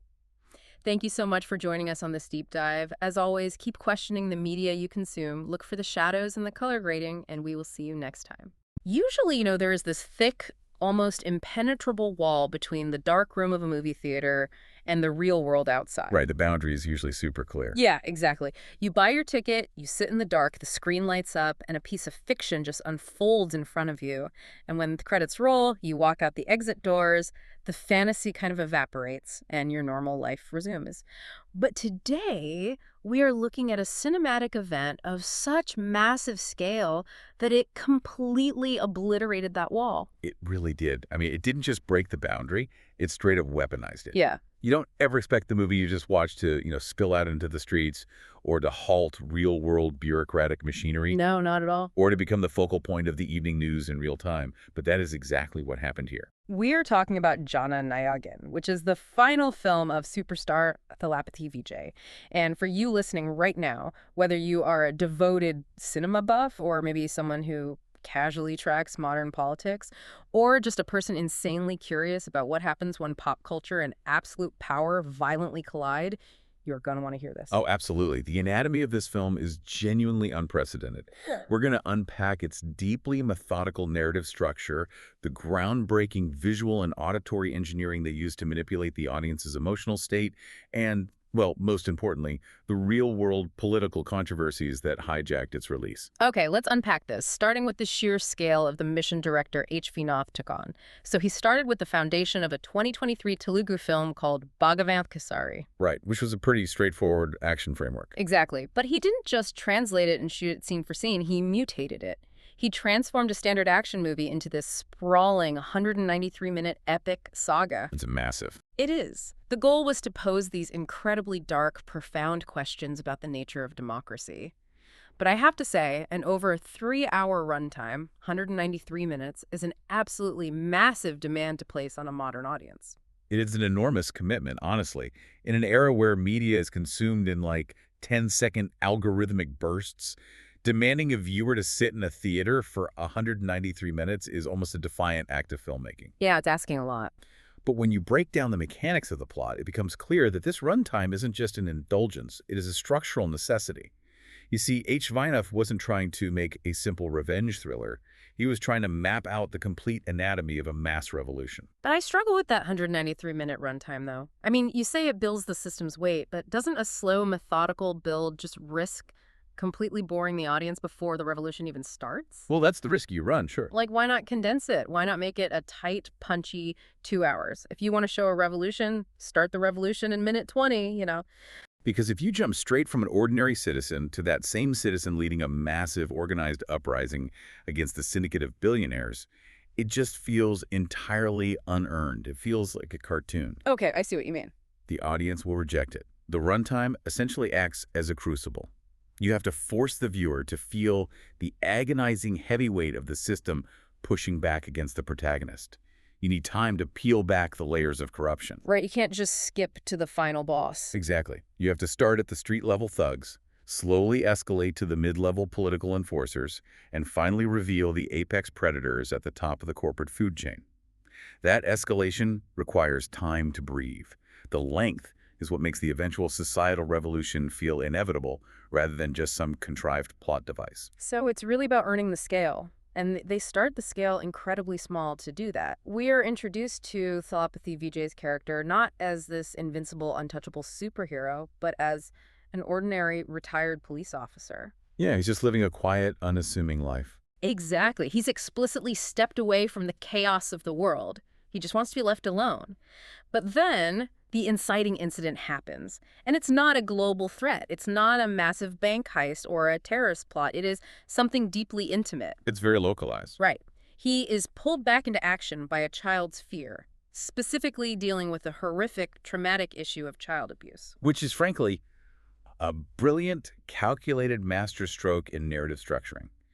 If you are a filmmaker trying to build a 193-minute epic that will eventually escalate into a war against a political and corporate mafia, you have a massive hurdle to clear. Getting people to care for 3 hours. Yes, you must anchor the audience's empathy immediately and permanently. So why utilize child abuse as the narrative catalyst? Because it is the most universal violation of innocence imaginable. It bypasses all the intellectual debate. It cuts straight through to the bone. It bypasses political affiliations, class divides, economic status, and regional differences. It immediately forcefully aligns the audience's moral compass with the protagonist. That makes total sense. Imagine if the film started with a philosophical debate about the dangers of corporate monopolies or electoral corruption. It would feel incredibly dry, like a university lecture. Yeah, people would zone out in 5 minutes. But by starting with a child's trauma, you give the protagonist a primal, irrefutable reason to fight. The transition from a quiet, tired retiree to a man willing to burn the system to the ground feels entirely believable. You absolutely need that intense emotional justification to sustain an audience's attention over 3+ hours. It's the ultimate localized trigger. If you drop one single pebble, this deeply personal quest to protect one vulnerable child, and it rolls down the mountain, it picks up snow, it picks up speed, and suddenly half the mountainside is coming down in an avalanche. That's a great way to look at it. But that avalanche only matters if the thing standing at the bottom of the mountain is strong enough to withstand it. To necessitate a mass revolution, your protagonist has to face an absolutely insurmountable enemy. And the way the antagonist is designed here is fascinating. We aren't talking about a classic, cartoonish bad guy twirling a mustache in a dark alley. No, the antagonist, played by Bobby Deol, represents something much more modern, insidious, and grounded in our daily reality. He leads a massive corporate and political mafia. But he doesn't operate like a street-level mob boss. Not at all. His operation functions entirely on a ruthless, monopoly-driven business model. He isn't breaking knees, he's manipulating markets. I really want to break down how this is visualized because it's a very specific kind of threat. When you look at the structure of this villain's empire, it's modeled after the massive corporate entities you might analyze on a stock market platform. Oh, absolutely. Think about when you open an investment app like Grow or Upstocks on your phone. You see tickers for immense, sprawling conglomerates. You see infrastructure giants, like an L&T, that physically build the roads you drive on, the bridges you cross, the airports you use. The foundational stuff. Right. And you see pharmaceutical titans, like a Sun Pharma, that manufacture the life-saving medications millions of people rely on every single day. And that is a crucial distinction. We aren't saying those specific real-world companies are malicious. But the filmmakers are using that exact architectural scale as a benchmark for the villain's power. We are talking about an empire that touches every single aspect of daily life. It's everywhere. It is an infrastructure so massive, so deeply embedded in the fabric of society that it becomes tragically invisible. So what does this all mean for the story? If I'm looking at this, well, Bobby Deol's character isn't a gangster at all. He's basically a faceless algorithm wrapped in a tailored, incredibly expensive suit. That's exactly what he is. Are modern cinematic villains shifting away from physical brawlers to these boardroom executives because a ruthless monopoly feels like a much more pressing, immediate threat to the everyday listener's life? Without a doubt. If you examine the evolution of this cinematic villain, it closely tracks with the evolution of societal anxiety. In the past, the villain was a physical threat, a warlord, a physical brawler, a mugger. Someone who could physically hurt you. Right. But for the modern audience, the immediate paralyzing fear isn't necessarily getting into a fistfight in an alleyway.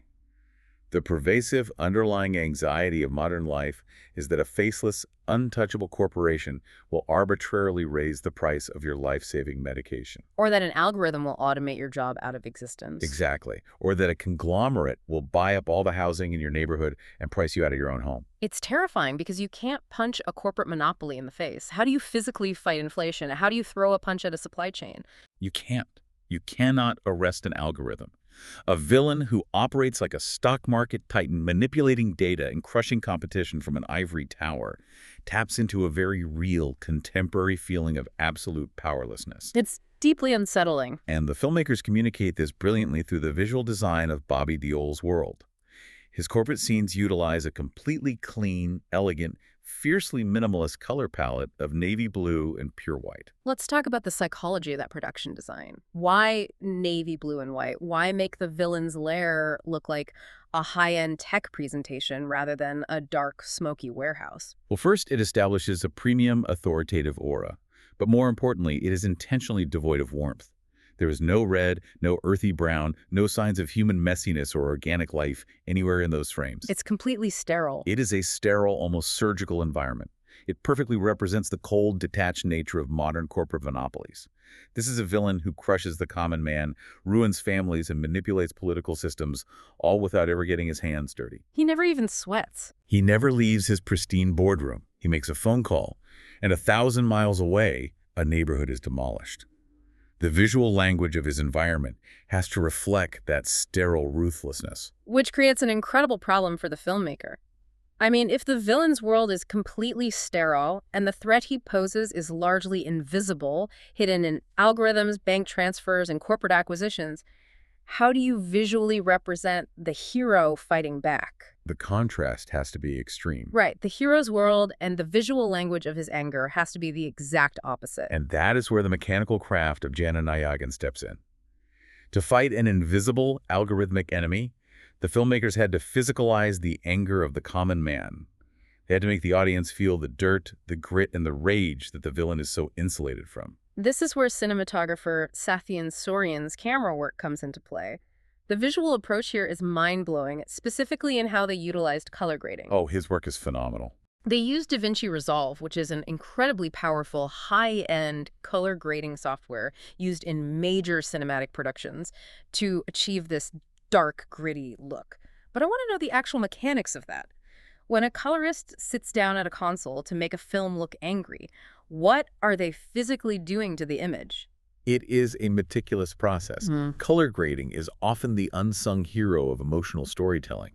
When you hear about a colorist using DaVinci Resolve to create a gritty, angry aesthetic, they're often doing something called crushing the blacks. Crushing the blacks. What does that mean practically? Well, in a standard, evenly lit image, you have details in the brightest parts of the screen, and you still have visible details in the darkest shadows, like you can see the texture of a dark coat, but when you crush the blacks, you're aggressively dragging down those shadow values. Okay. You are intentionally removing the detail in the dark areas, turning them into pure, heavy darkness. Wait, so the shadows just become solid, impenetrable blocks of black. Exactly. You increase the contrast to a brutal degree. You push the midtones toward harsh, metallic colors. You bring out the texture of the sweat on a character's face, the dirt on the street, the rust on a building. That sounds super visceral. It is. By manipulating the digital information in the image, the cinematographer is putting the audience right in the mud with the protagonist. It is the absolute visual antithesis of the villain's pristine, shadowless white boardroom.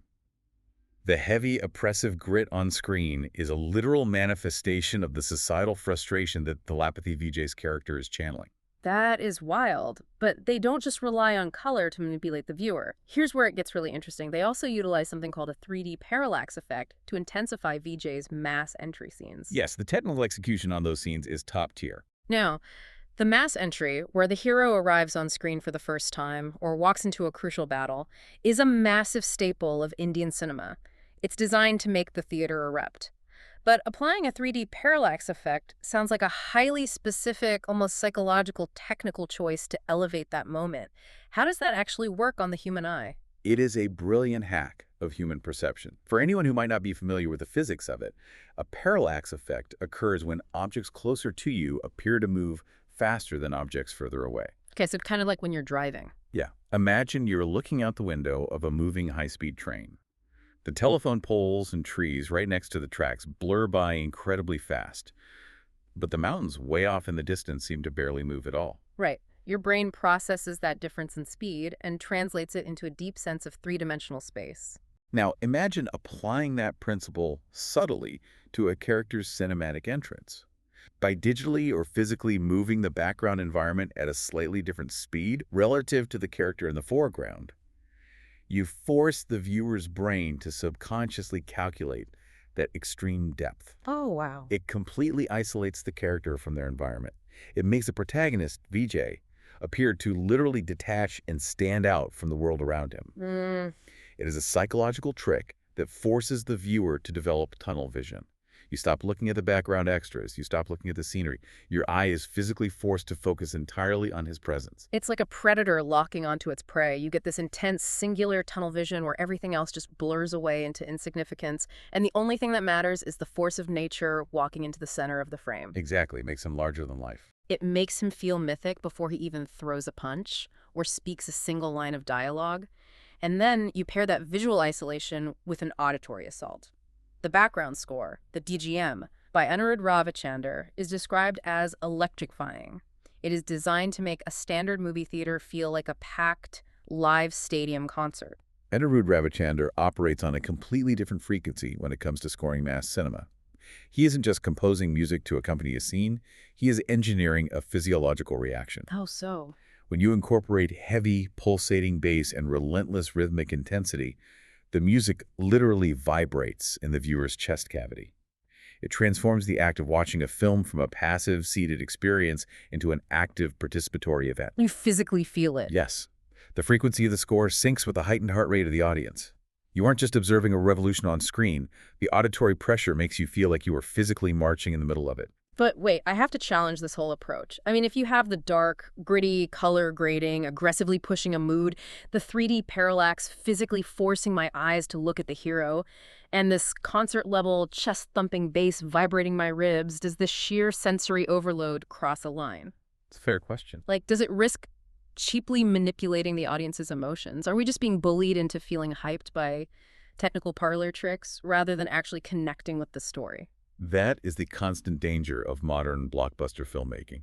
If the underlying narrative is hollow, then sensory overload is absolute cheap manipulation.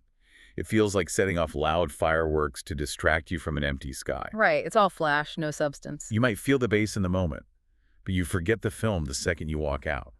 However, if we connect this sensory assault back to the core themes of Jana Nayagan, systemic oppression, the trauma of child abuse, and a completely untouchable corporate oligarchy, the emotion should be overwhelming. Okay, I see what you're saying.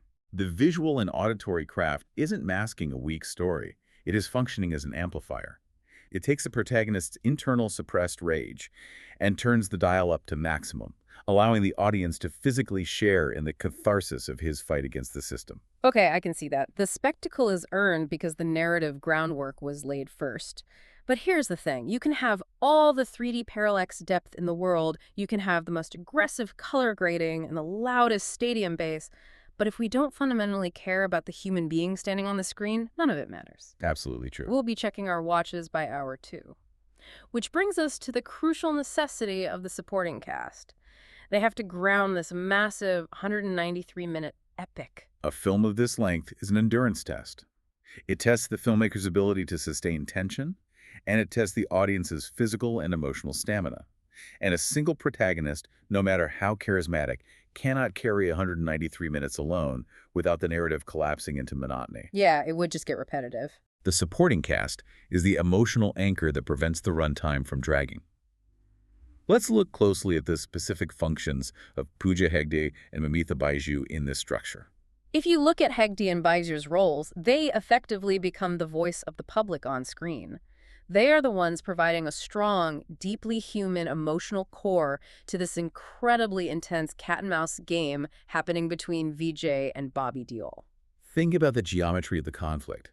You have a massive clash between a legendary mythic revolutionary and an untouchable algorithmic corporate titan.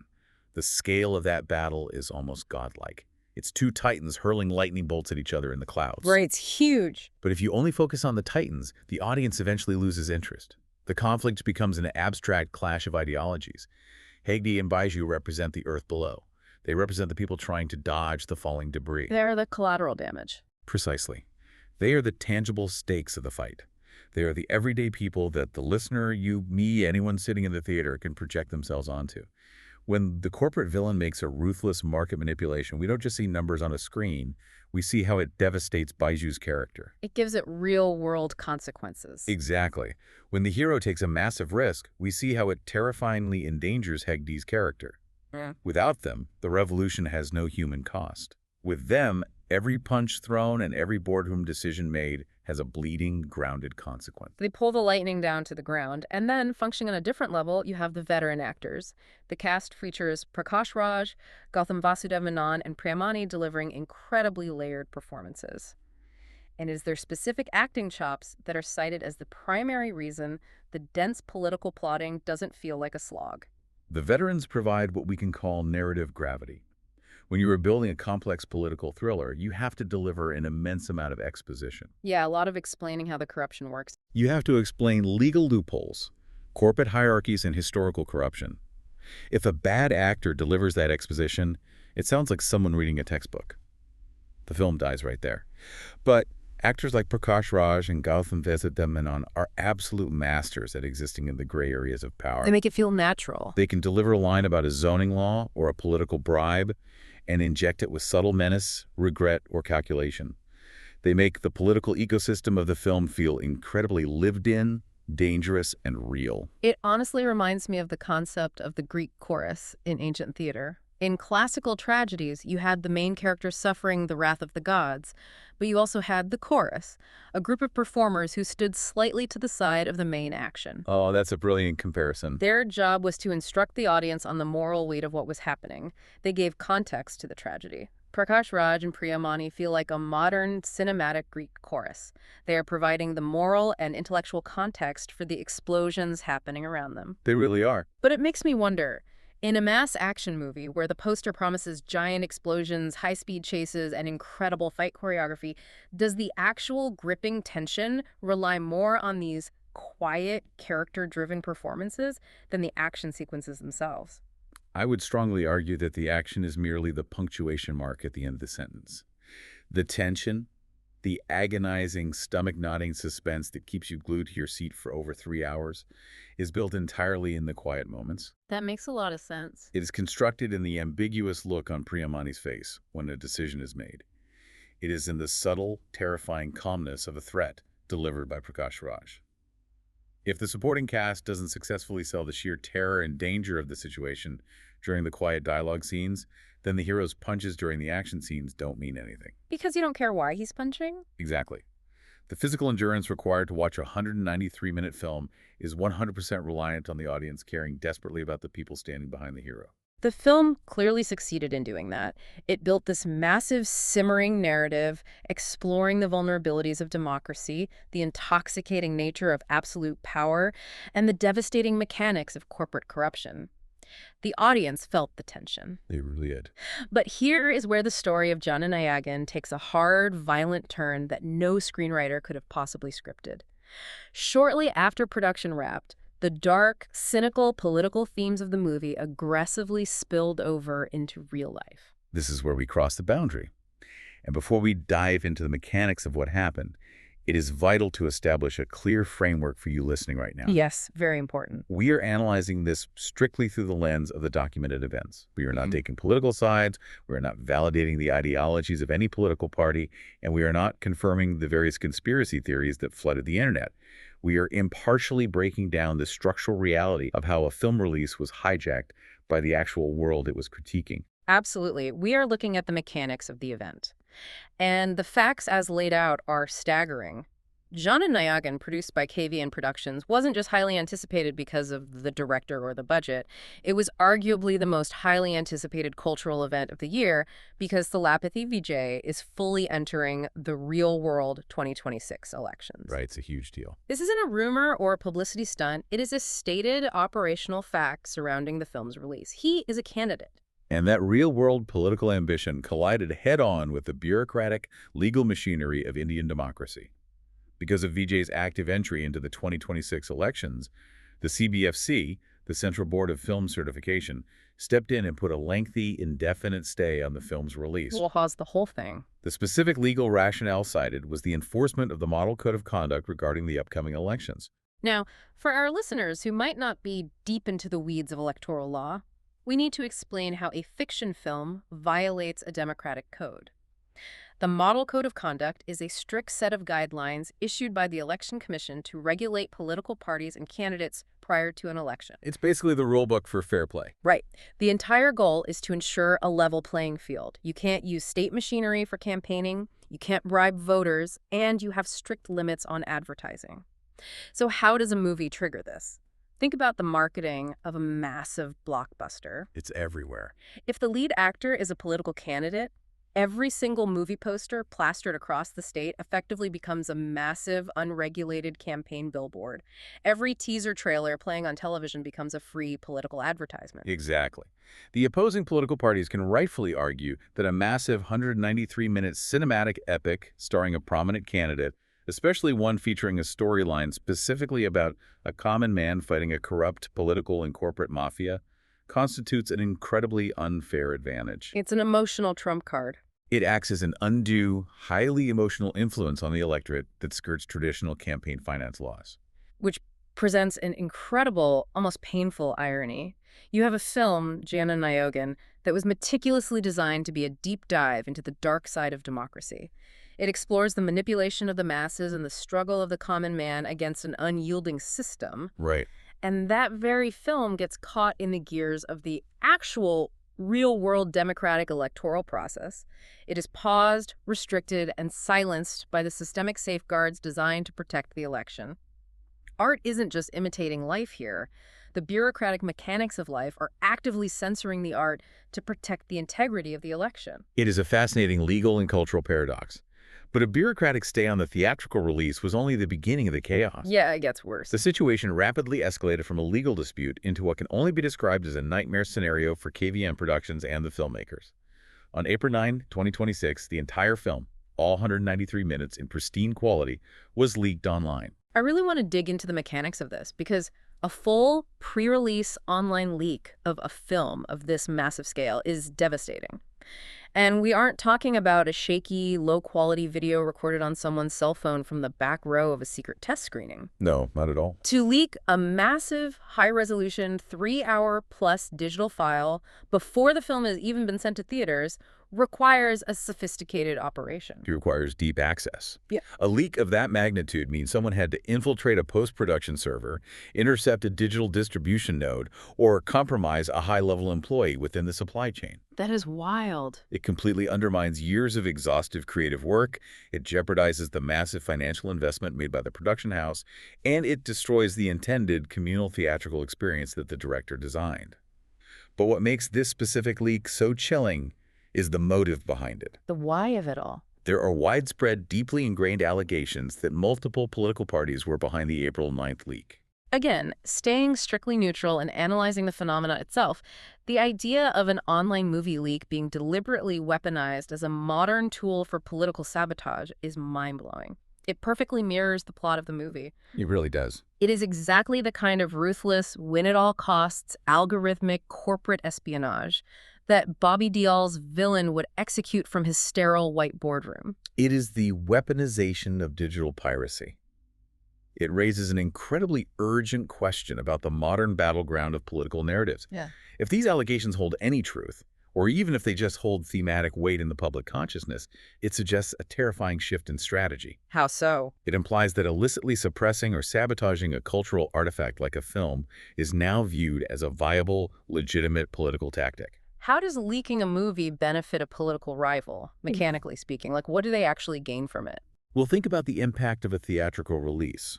A movie theater provides a controlled, highly emotional environment. As we discussed, the massive screen, the 3D parallax effects, the vibrating stadium bass, it is all designed to whip the audience into a state of shared catharsis and revolutionary fervor. Right, it's an event. By leaking the film onto the internet, you completely strip away that controlled environment. People watch it on their small phones, on crowded trains, with terrible audio, constantly distracted. The leak deflates the cultural moment. Oh, wow, that's incredibly damaging. It steals the thunder of the political rival. It neutralizes the visceral impact of the film's message by dumping it into the chaotic, noisy void of the internet, rather than allowing it to be a powerful, unifying communal event. It's assassination by dilution. You don't ban the movie, you just ruin the experience of watching it. And that brings up a massive question for anyone who actually watches the film now. When a film's release is halted by a real-world model code of conduct and then potentially sabotaged by real-world political actors executing a high-level digital leak on April 9th, does the context of how we consume the media permanently change? The context absolutely fundamentally changes the consumption. You can no longer separate the 193 minutes of fiction from the political circus that surrounded its reality. Think about it. When you finally sit down to watch Jana Nayagan and you see Vijay's character deliver a passionate monologue about systemic corruption, are you still watching a piece of fiction, or are you hearing the stump speech of a real-world political candidate? It blurs entirely. When Bobby Deol's villain manipulates the system from the shadows, is the audience just watching a bad guy, or are they projecting the alleged real-world leakers directly onto his character? Are we watching a movie, or are we essentially watching a documentary of current events filmed in advance? The lines between the director's carefully written script and the chaotic daily news cycle have completely vanished. The text of the film, the story of the retired cop fighting the monopoly, and the metatext of its release, the political candidate fighting the electoral code and digital saboteurs, have fused together. You're inseparable. They cannot be unbraided. It has evolved from a movie into a singular, massive cultural artifact. It is a staggering reality to consider. We started this journey looking at the structural anatomy of a remake. We explored how Vinoth took the pacing of Bhagavanth Kesari and stretched it into a 193-minute anvil, using the universal trauma of child abuse to light the fuse of a believable mass revolution. Right. We examined the stark, chilling psychological contrast between the sterile navy blue and white corporate coldness of a modern monopoly and the gritty, shadow-crushed Da Vinci Resolve color grading that manifested the anger of the streets. We analyze the intricate, aggressive technical mastery required to pull this off. How the 3D parallax effects physically hack the viewer's depth perception to create tunnel vision, and how Anirudh's relentless BGM syncs with the audience's physiology. Yeah, that's sensory overload. And we recognize the absolute necessity of the emotional anchors provided by Pooja Hegde, Mamutha Baiju, and the veteran cast, without whom the massive runtime would have collapsed under its own weight. And finally, we waded into the incredibly murky, unprecedented waters of real-world electoral politics intersecting with cinema. We looked at how model codes of conduct treat fiction as campaign material, and how digital piracy might be evolving into a tool for targeted political sabotage. It's just wild. The story of Jana Nayagan is the ultimate proof that sometimes the most compelling, dangerous drama doesn't just stay neatly confined to the screen. Sometimes it reaches out and grabs the real world by the collar. It leaves us with a profound, almost unsettling paradox to consider as we close. If a fictional story about a retired police officer taking on a corrupt system is considered so incredibly potent, so deeply threatening to the status quo, that its very existence has to be paused by bureaucratic electoral codes and allegedly sabotaged by high-level political leaks, who is actually writing the script of our reality right now? That's a heavy thought. Is it the filmmakers we watch in the theater attempting to reflect the world back to us? Or is it the unseen power players, the algorithmic corporate titans and political architects operating behind the scenes, manipulating the narrative before we even get a chance to see it? That is exactly the kind of massive lingering question we want you to mull over today. Thank you so much for joining us and letting us build this custom deep dive just for you. Keep looking closely at the media you consume, keep questioning those increasingly blurred lines between art and reality, and as always, keep digging deeper. Imagine you're a political candidate, right? You are gearing up to launch this massive multi-million-dollar campaign. Right, like high stakes, huge budget. Exactly. And you have this meticulously crafted manifesto. It details your whole ideology, your vision for the state, civil rights, and your grand plan to dismantle systemic corruption. All the classic campaign pillars, yeah. Yeah, so normally you'd unveil this at some massive stadium rally, banners, megaphones, wall-to-wall press coverage. Oh, totally. Thousands of cheering supporters, the whole 9 yards. Right. But instead of doing literally any of that, your entire political manifesto is just, dropped onto the internet at 2 o'clock in the morning. Just out of nowhere. Out of nowhere. And it isn't a PDF document. It's not a recorded speech. It's a 193-minute, high-definition, pirated action movie file. which is just wild to think about. It's crazy, and it's spreading like wildfire across millions of smartphones through encrypted messaging apps. I mean, it sounds like a premise from some dystopian cyberpunk novel or something, but the crazy part is that is the exact reality of what happened in April. Yeah. The film, Jana Nayagan, it just completely bypassed every single traditional avenue.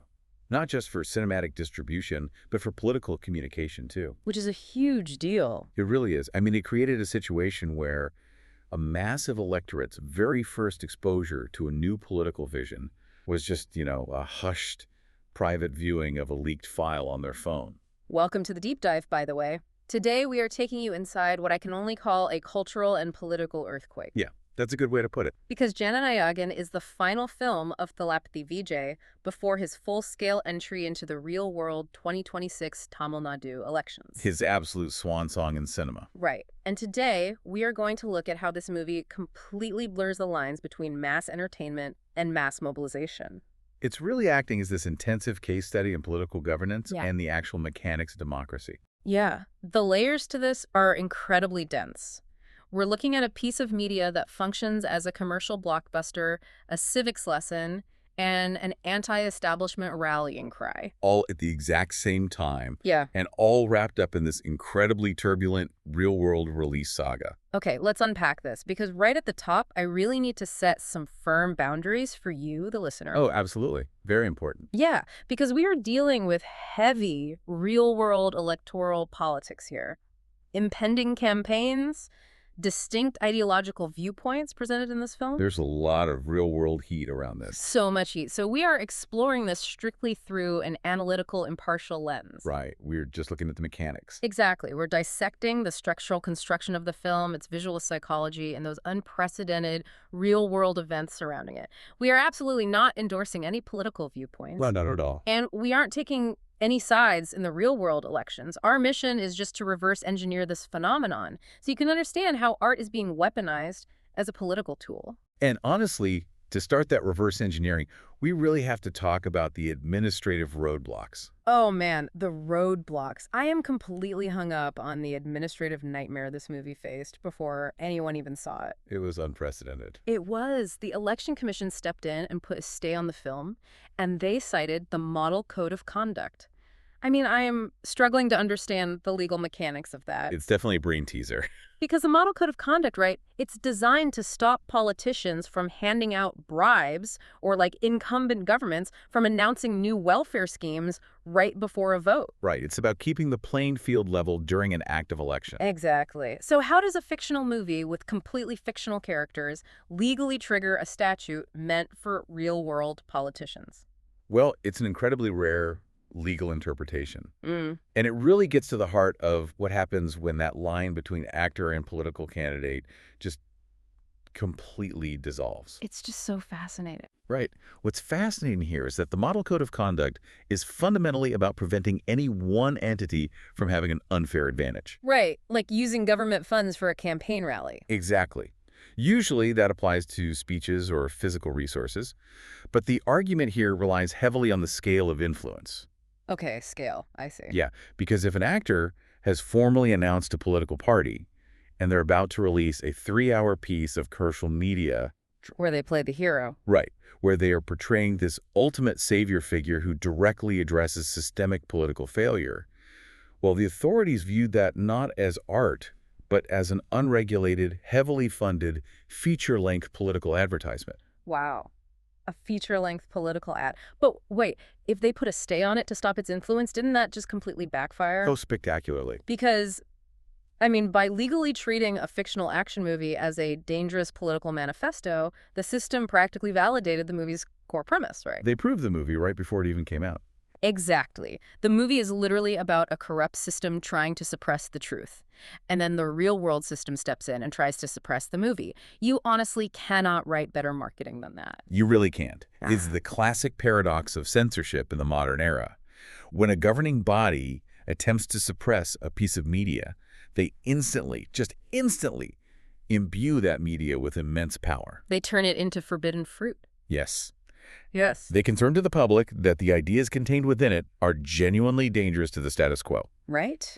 And that psychological framing perfectly primed the audience for what happened next. Absolutely. The catastrophic online leak in April. And this is where I'm really confused about the strategy. Because from a purely business perspective, or even a campaign perspective, right? Yeah. A complete high-quality leak months before a theatrical run is an absolute nightmare. It's a studio's worst fear. It destroys the box office. It ruins the communal viewing experience. The studio loses millions of dollars. How on earth does a financial disaster of that magnitude translate into a massive win for a political movement? I know, it sounds counterintuitive. Yeah. But to understand that, you have to look at how information actually moves on a grassroots level today. Okay. Like social media? More specifically through encrypted applications like WhatsApp and Telegram. When a file is leaked there, it doesn't just sit on a central server for people to casually stream. Right, it's not like booting up Netflix. Exactly. It's downloaded, it's compressed, and it's shared peer-to-peer. You get a direct message from a trusted friend or a family member with a massive file attachment. Oh, I see. Think about the psychology of that interaction. You aren't being advertised to by some massive billboard on the highway. You're being let in on a secret. Yes, you are part of an inside circle now. The distribution network essentially became a decentralized, self-sustaining political campaign. Ah, that makes so much sense. It completely changes the viewer's posture going into the movie. Thus so. Well, like, if I pay for a ticket, I'm just a consumer, right? I'm sitting back, folding my arms, and demanding to be entertained. Make me laugh, make me cry. Exactly. But if I'm huddled over my laptop at midnight, watching a pirated file that I know I am legally not supposed to have. Because the Election Commission tried to ban it? Right. Then I feel like I am actively participating in something subversive. I feel like a rebel just by watching it. Exactly. It taps directly into the allure of forbidden knowledge. The electorate felt like they were literally hacking the system just by pressing play. That is so powerful. It is. That intimate, almost conspiratorial bond between the message and the viewer. It is practically impossible to manufacture that vibe in a traditional political rally. Okay, so the real-world obstacles essentially built this incredible runway. But, I mean, a runway doesn't matter if the plane can't fly. Right. The movie still has to be good. Yeah. Eventually, the viewer's looking at the screen, and the director, H. Vinoth, actually has to build an oppressive, corrupt world that feels tangible. And he had a massive job ahead of him. Totally. It is one thing to have a script that just says, you know, the government is corrupt. It's another thing entirely to make the audience physically feel that corruption in their bones while they're watching. The execution is everything. And the technical approach they took to achieve this is just wild to me. It really is a masterclass in visual psychology. The post-production team utilized incredibly specific techniques.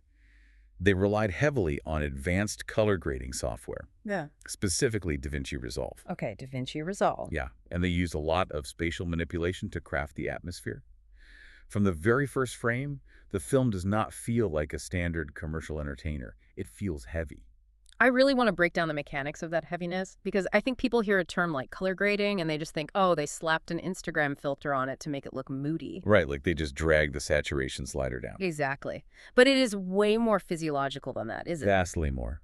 When you sit in an editing bay and you use software to aggressively crush the black levels in a scene... Crushing the blacks, what does that actually mean for the viewer?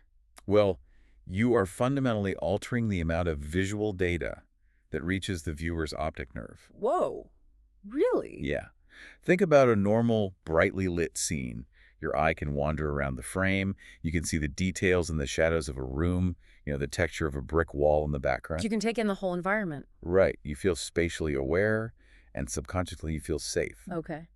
But when the colorist crushes those blacks and desaturates the midtones, they are intentionally hiding visual information. The shadows become completely impenetrable. So you can't see what's lurking in the corners. It physically mimics the sensation of being trapped in a space where you can't see the exits. Precisely. Your brain is desperately searching for spatial information to make you feel secure, Yeah. and the screen just flat out refuses to provide it. That sounds exhausting. It is. You start to feel a subtle subconscious anxiety.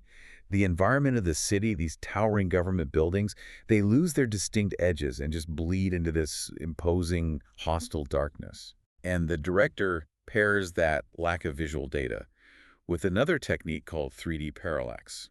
Okay, now I know 3D parallax from video games. Oh yeah, Yeah, it's that effect where the background moves at a different speed than the foreground.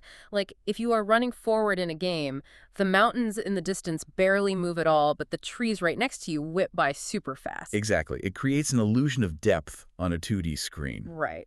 But how does an editor use a video game depth trick to create a feeling of political oppression in a movie? But subtly breaking the natural rules of how our eyes are supposed to perceive motion. Okay, I'm listening. In Jana Nayagan, the editing team manipulates the speed of the background relative to the characters. They might subtly accelerate the movement of the background architecture while keeping the foreground characters moving at a normal 24 frames per second. Hey, really? That sounds like it would make you dizzy. That's the point. It creates this micro-sensation of vertigo. The world physically feels unstable. It feels like the massive structures of the state are shifting, looming, and literally pressing down on the common people in the frame. That is insane. So you don't just intellectually process that the system is corrupt. Your inner ear and your optic nerve are being actively manipulated to make you feel the claustrophobia of that corruption. It is brilliant weaponized filmmaking. You're using the software to induce a real-world physiological stress response. And then, right when the audience is feeling completely suffocated by these crushed blacks and this shifting, vertiginous background, you introduce the protagonist. You introduce Vijay. And visually, his introduction is a total contrast. He is framed entirely differently. How so? He is framed as the sole point of visual relief in the entire movie. If the environment is this hostile vacuum of visual data, his character is isolated with slightly warmer, slightly brighter lighting. It makes me think of classical chiaroscuro paintings. Okay, yeah. Like, think of a Caravaggio canvas, right? You look at it, and 90% of it is just terrifying, pitch black oil paint. There's literally nothing there. Just absolute darkness. Right. But there is one single brilliant candle illuminating a face right in the center. Your eye doesn't just casually wander to the light. It flees to the light for safety. That is the exact psychological mechanism at play here.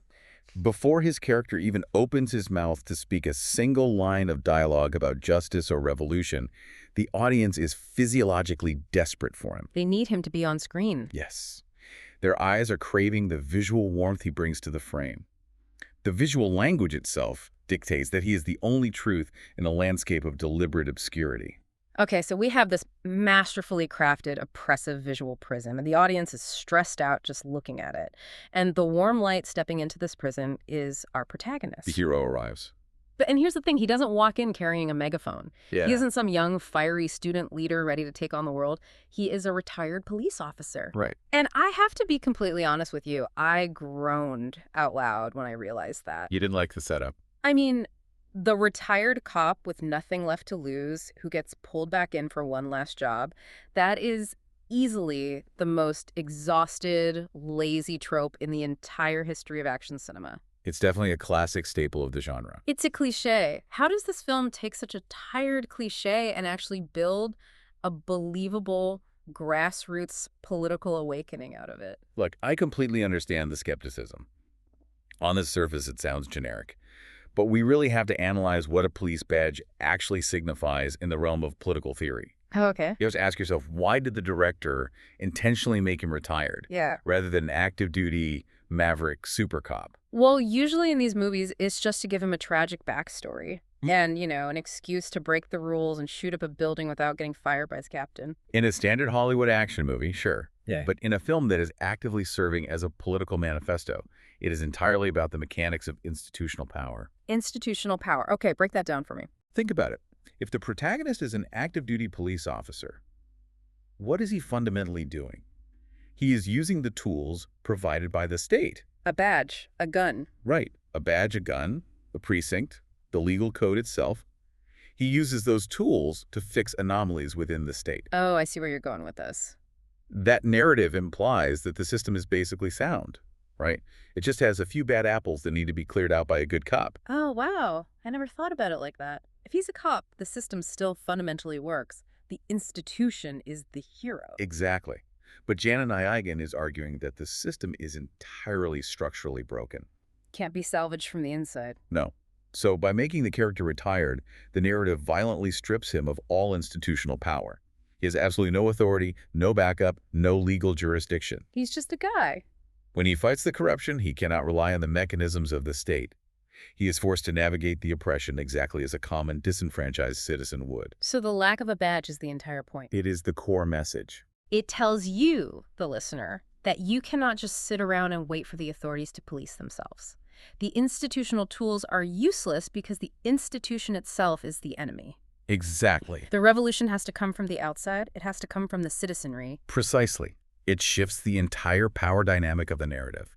He isn't a rogue government agent, he is an activated civilian. But to activate a civilian who has already accepted the quiet comfort of retirement, you need a catalyst, right? You need something of immense power. You need a serious spark. Right, because a man who has seen a lifetime of low-level corruption isn't going to start a violent revolution over a pothole or a minor bribe. He is dormant. He's numb to it. Exactly, and the film ignites his dormant fire through his encounter with a deeply sensitive, deeply traumatic issue, child abuse. Yes. Which is incredibly heavy, dark material to place right in the center of a mass commercial entertainer. I mean, especially one designed to launch a political campaign. It's a huge risk. Why go to such an extreme, visceral taboo? Why not just have a corrupt politician steal some land from a poor farmer? That's the usual plot. It is, but the director went this route because of the actual mechanics of societal apathy. Think about how populations adapt to corruption over time. They just sort of get used to it. Right. If a government incrementally raises taxes unfairly, or slowly degrades public services, or normalizes paying a bribe to get a passport, the citizenry eventually adapt. They learn to navigate the darkness like we were talking about with the visuals. Exactly. They accept it as the cost of doing business. So if the catalyst in the movie was just financial corruption, the retired cop might just sigh and look the other way. Because that is what everyone does. Right. You build up a tolerance to systemic rot. You just try to survive. But child abuse is different. It is the absolute, undeniable failure of a society's primary function, which is to protect its most vulnerable members. It's the ultimate line crossed. It cuts through all intellectual debate about policy or economics. It represents a moral decay so profound that it violently shatters the social contract. There's no adapting to that. None. It is this specific psychological trigger that forces an otherwise apathetic citizen to finally draw a line in the sand and say, the tolerance ends here. Yeah. It is the spark of trauma. It really reminds me of historical revolutions.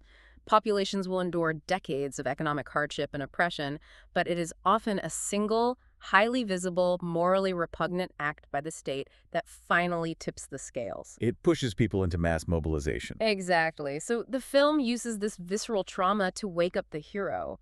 But to understand why the society failed so spectacularly to protect that child, we have to deeply examine the system that allowed it to happen in the first place. We have to look at the antagonist. Which brings us to the villain, and this is where the movie completely blew my mind regarding its educational ambitions. The antagonist in Jana Nayagan, played by Bobby Deol, is a brilliant subversion of the typical action movie bad guy. He's not just a guy with a scary scar and a gun. No, he is not a gangster running a smuggling ring out of an abandoned warehouse.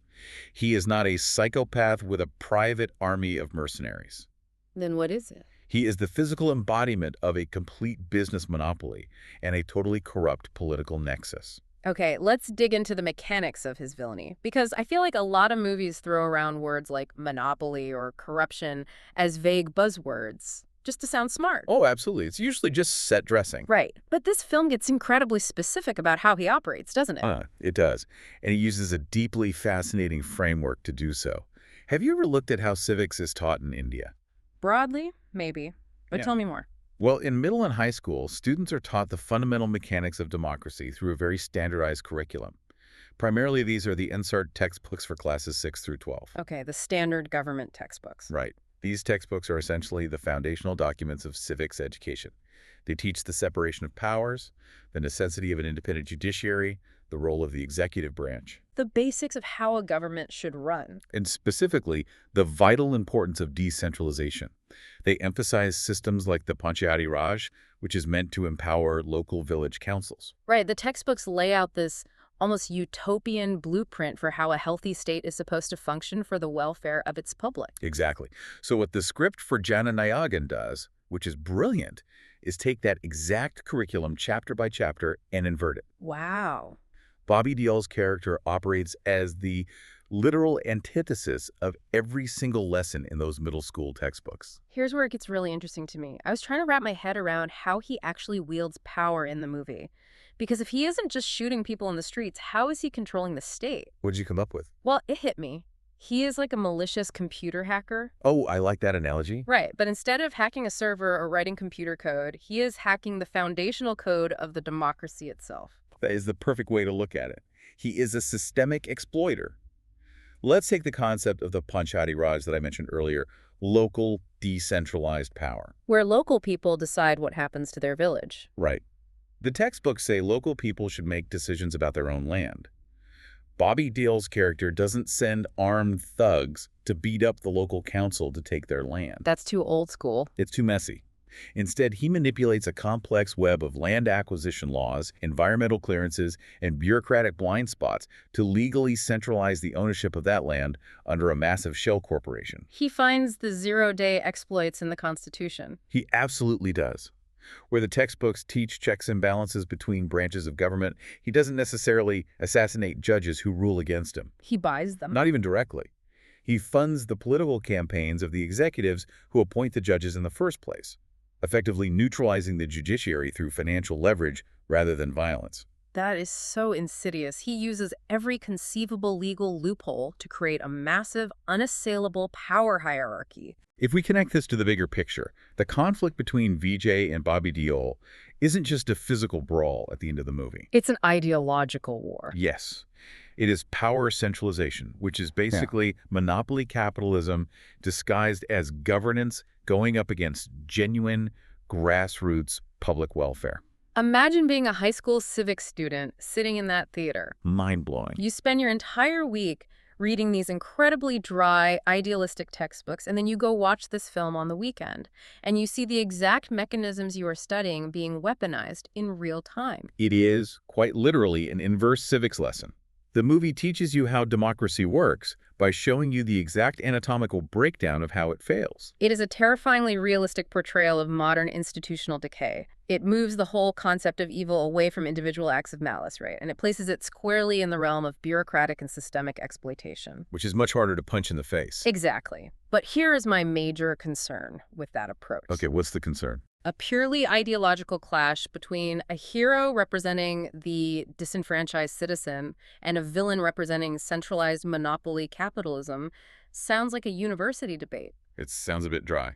It sounds cold. You can't just have a 193-minute lecture on the manipulation of land acquisition laws. Audiences need blood, they need tears, they need a heartbeat. They need to care. Exactly. How does the director stop the film from just devolving into a dry academic PowerPoint presentation with a few explosions thrown in? By heavily relying on the emotional infrastructure provided by the supporting cast. Specifically, the characters played by actresses Pooja Hegde and Mamita Baiju. Okay, the female leads. Right. The film fundamentally understands that macro-level political theory means absolutely nothing to a mainstream audience unless it is directly attached to micro-level human suffering. But honestly, in a massive 3+ hour action blockbuster, don't the female leads usually just get completely sidelined? Unfortunately, yes. Yeah. It's a common problem. There is a huge risk of their emotional arcs just getting completely swallowed by the sheer volume of political monologues and action set pieces. In a lesser film, yes, they would just be decorative romantic interests. But structurally, their roles here are vital. They are the bridge between the villain's abstract systemic hacking and the audience's empathy. So they physicalize the theory. Exactly. They physically represent the vulnerabilities of the common people. Explain the mechanics of that bridge to me. How do their specific scenes translate this complex political theory into raw emotion? Let's go back to the land acquisition example. The villain hacks the law to centralize land ownership. That is the macro concept. The dry theory. Right. If the film just shows a newspaper headline saying corporation buys land, the audience feels nothing. They don't care. It's just a headline. But the film takes that macro concept and drives it directly into the living rooms of these characters. The audience watches how that specific, nerdy legal loophole directly results in Hegde or Baiju's character losing their family home, or their livelihood, or their access to critical health care. Oh, man. So it's the difference between reading a statistic about underfunded hospitals on a Tuesday and watching a mother desperately begging a corrupt administrator for medicine to save her child on a screen. Exactly. They humanize the statistics, They show the actual agonizing physical cost of a bureaucratic blind spot. That makes it real. And this emotional groundwork is non-negotiable for the film's structure. It's essential. Yeah. Without the portrayal of that deep, relatable vulnerability, the hero's violent retribution later in the film feels completely unearned. Right. If you don't feel the burn of the injustice, you can't cheer for the fire of the revolution. It just becomes empty noise. If the audience doesn't cry for the victims of the system, then Vijay punching the villain just looks like mindless action choreography. You have to build the empathy to justify the violence. You really do. And building that intricate web, establishing the claustrophobic visual world, explaining the dense inverse-insert political mechanics, grounding it in devastating human trauma, and delivering the action, it requires an immense amount of screen time. Which brings us to the sheer physical reality of consuming this piece of art. The runtime. Let's talk about the weight of this epic. 193 minutes. It's a massive commitment. That is 3 hours and 13 minutes long.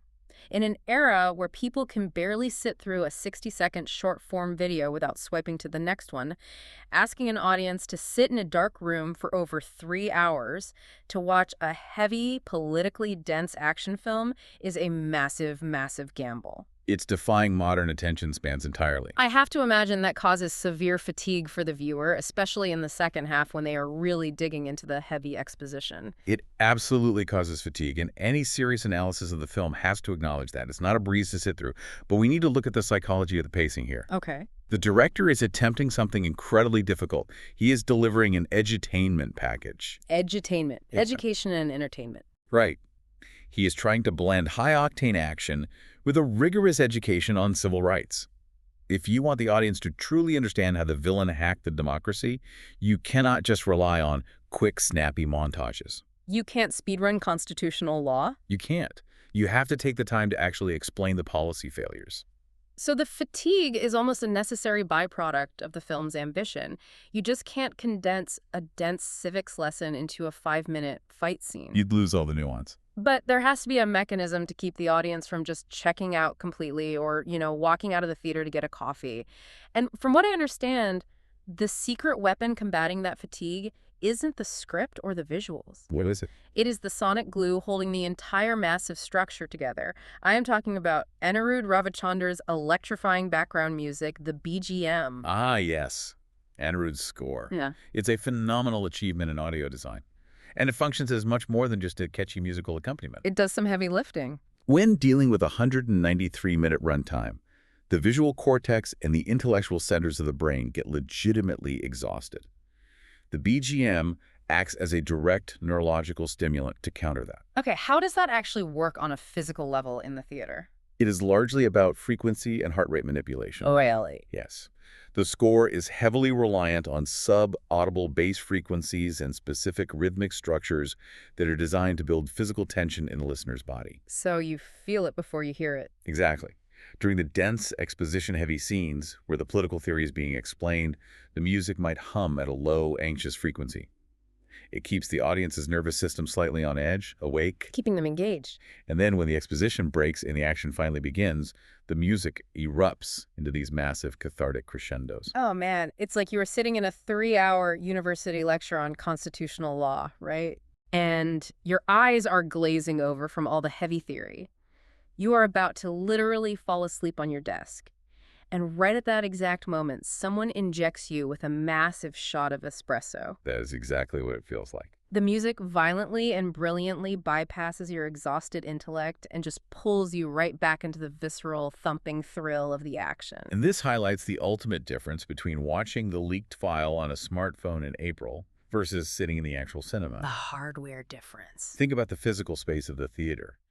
A tiny smartphone speaker simply cannot reproduce those sub-bass frequencies. It's physically impossible. Right. When the audience is sitting in the auditorium, they are physically feeling the sound waves vibrate through the seats and right into their chests. That completely recontextualizes the theater experience for me. I was wondering, if millions of people already saw the leaked file for free on Telegram, why did they still bother to buy tickets? Because you can't pirate a physical vibration. You can't pirate a physical vibration. That's a great way to put it.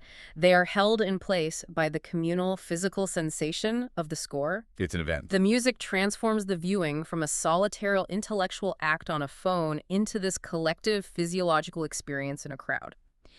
It is literally the heartbeat of the revolution playing out through the subwoofers. It bonds the entire audience together in real time. And all of this careful construction, the 3 hours of runtime, the oppressive visual parallax, the intricate political theory, the emotional devastation, and the adrenaline-pumping score. Yeah. It all has to lead to a payoff that actually justifies the journey. And the climax of this film doesn't just offer a payoff, it completely breaks the ultimate unspoken rule of cinema. It obliterates the fourth wall. Let's set the scene for the listener. You have been watching this grueling, epic struggle for over 3 hours. You're exhausted but invested. Right. The hero has navigated the corrupt system, he has fought the monopolist villain, and right at the peak of the climax, instead of just delivering a final blow, saying a cool one-liner and walking off into the sunset. Like every other action hero. Right. Thalapathy Vijay's character stops interacting with the fictional world entirely. He physically turns his body, he looks directly into the camera lens. Breaking the reality. And he begins to question the common man. He looks directly at you, the listener, sitting in your seat.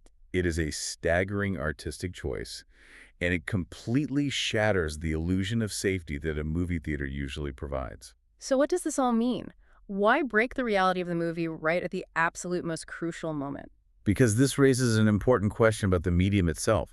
In that specific moment, it ceases to be a performance by a fictional character named the Jana Nayagan. The fiction falls away. By looking into the lens, it becomes a direct, unfiltered dialogue from a real-world, impending political leader to his actual electorate. The film stops being a movie entirely, and it becomes a mirror. That is so deeply unsettling in the best way possible. Think about the psychology of the viewer in that moment. They're completely disarmed. For 3 hours, you have been sitting in the dark, acting as a completely passive consumer of entertainment. You are watching this superhuman hero fight an impossibly corrupt system. Eating your popcorn. Exactly. And as an audience member, you feel a sense of outsourced catharsis. You think, oh, good, the hero is fixing the broken world on screen, so I don't have to do it in real life. Exactly. The audience uses the cinematic hero as an excuse for their own real-world inaction. But then he turns and looks right at you. The screen becomes a mirror, reflecting your own complacency right back at you. He calls you out. He essentially tells the audience, look, I am not real, the explosions aren't real, but the corrupt system outside the doors of this theater is entirely real, and I cannot fix it from inside this screen. What are you going to do about it? It completely weaponizes the medium.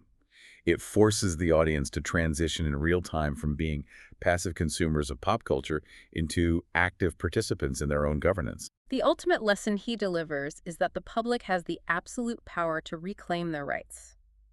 But they cannot wait for a cinematic savior to do it for them. It is a profound bait and switch. The audience walked into that auditorium expecting pure escapism.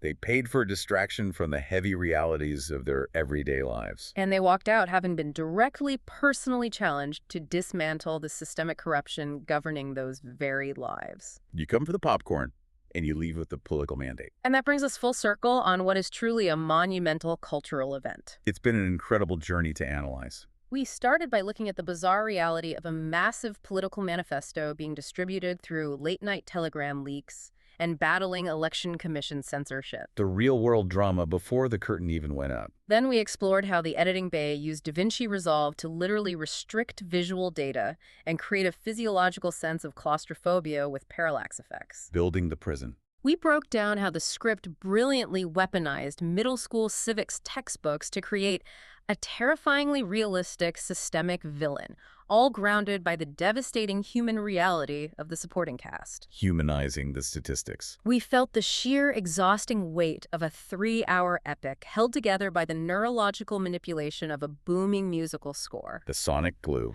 And it all culminated in a climax that shattered the screen itself, demanding that you, the viewer, take responsibility for your own democracy. And as we wrap up this analysis, I want to leave you with one final provocative thought to consider long after this deep dive ends. I'm ready for it. We have spent an hour breaking down how a single 3.5-hour action movie can effectively serve as a foundational political text, a mass civics curriculum, and a campaign manifesto. It did all of that at once. Right. So if art can be weaponized this effectively, are we entering a completely new era of democratic engagement? Are we approaching a time where the silver screen entirely replaces the traditional political debate stage? That is a staggering implication. Think about it. If the line between an audience member and a voter can be completely erased within the walls of a movie theater, how will this change the way all future leaders must communicate your visions? They can't just rely on speeches anymore. Exactly. Will future elections be decided not by who gives the best speech in a town square, but by who can direct the most compelling, visceral piece of mass cinematic entertainment? It really makes you wonder if the movie theater isn't just an escape anymore. It might just be the new ballot box. Something to think about next time you buy a ticket. Thank you so much for joining us on this deep dive. It has been an incredible exploration of the mechanics of modern political art. Keep analyzing the media you consume, look for the hidden structures in the narratives you love, and above all, keep questioning the systems around you. We'll catch you on the next one. Imagine a 3-hour action movie so politically explosive that an actual National Election Commission tries to step in and ban it. Right, which is just wild to even think about. It is wild. And then, like, pirates leak the entire thing online weeks in advance. Which would usually be a death sentence for a film. Exactly. A total death sentence. And yet millions of people still flood the theaters. Yeah. They essentially treat their movie ticket like a literal voting ballot. Yeah, they really do. You sit down in the dark, the bass is rattling your ribs, and that line between a fictional blockbuster and a real-world political manifesto doesn't just blur. No, it completely evaporates. It's just gone. Completely. And that is exactly the collision we are unpacking today. So welcome to the deep dive. Glad to be here. Our mission right now is to explore this really fascinating intersection where massive, larger-than-life cinema collides with real-world politics. And we're doing it through a very specific lens, which I love. Yes, we have this incredible single piece of source material today. It's a detailed edutainment breakdown by an Indian content creator named Abrar. Right. And to really grasp the gravity of this deep dive, we have to establish Abrar's vantage point. Yeah, because it is not your standard movie review. Not at all. It is the furthest thing from your standard Hollywood film critique. I mean, he isn't sitting in some velvet-lined screening room looking at plot pacing or character arcs in a vacuum. No, definitely not. Abrar is actually a UPSC aspirant. Right, the Union Public Service Commission. Exactly, meaning he is actively studying for one of the most notoriously grueling civil services examinations on the planet. It's incredibly intense. It really is. And he's specifically targeting the 2028 or 2029 exams. Wow, so he's looking way ahead. Yeah, he's currently navigating his BA Part 1 in History and Political Science at Magad University. Okay, so he's deeply in the academic trenches right now. He is. And the cornerstone of his daily life is this relentless immersion into insert textbooks. Right, for those who might not know, those are the core national curriculum books in India. Yep. And he's reading them from classes 6 all the way up to 12. Which fundamentally rewires how a person watches a movie. I can imagine. I mean, when you spend 10 hours a day reading about the structural mechanics of the Constitution or, fundamental rights, you don't just see a car chase or a fight scene anymore. Right. You see it completely differently. Exactly. You see a visualization of civic duty stepping in when the state apparatus fundamentally fails. Okay, let's unpack this. Yeah. Because the subject of Abrar's breakdown is a massive film called Jana Nayagan. A huge film. A sprawling 193-minute Indian political action thriller. Over 3 hours long. Yeah. And it's directed by H. Vinoth, starring the absolute megastar, Thalapathy Vijay. A massive cultural icon. Totally. And look, even if you have never seen a frame of this movie or if those names are brand new to you, you really need to stick around for this. Absolutely, because it applies to so much more than just this one film. Right, because what Abrar does is use this film as a literal masterclass in how media manipulation, political messaging, and human psychology all blend on the silver screen.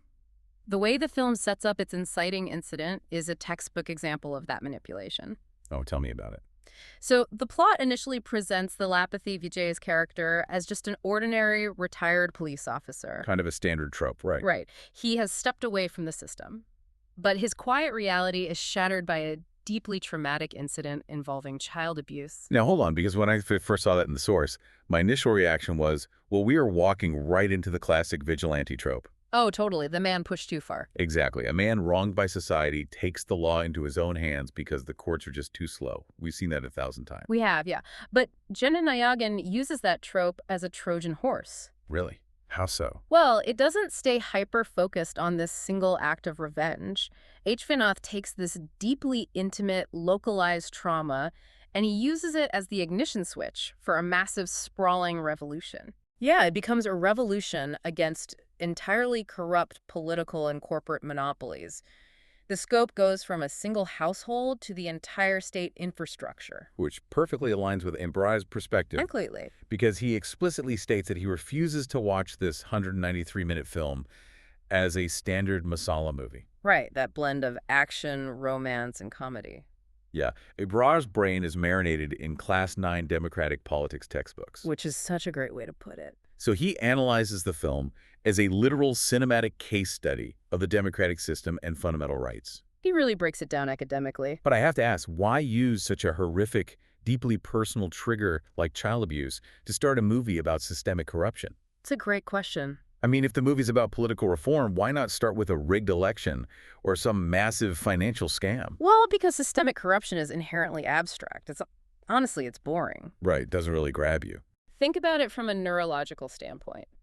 If I tell you about a corporate tax loophole that defrauds a municipality of millions, your brain processes that logically. Yeah, you might feel like a mild abstract annoyance. Exactly. But systemic corruption is faceless. It is a slow bleed. You cannot punch a tax loophole. Right, it's just red tape. It doesn't get your adrenaline pumping at all. Precisely. To make an audience sit in a theater for over 3 hours and actually care about the failure of state machinery, a director has to make that failure visceral. They have to feel it in their gut. Yes. By anchoring the massive concept of a corrupt system to the most universally understood, horrifying personal trigger imaginable. Which is the abuse of a child. Exactly. The director transmutes an abstract policy failure into blinding, localized rage. So the audience isn't just asked to be mad at a bad guy? No, they are physiologically manipulated into being furious at the entire bureaucratic ecosystem that allowed that bad guy to operate with impunity. Wow. It's a controlled demolition of a skyscraper. Oh, that's a good way to look at it. Oh. Right.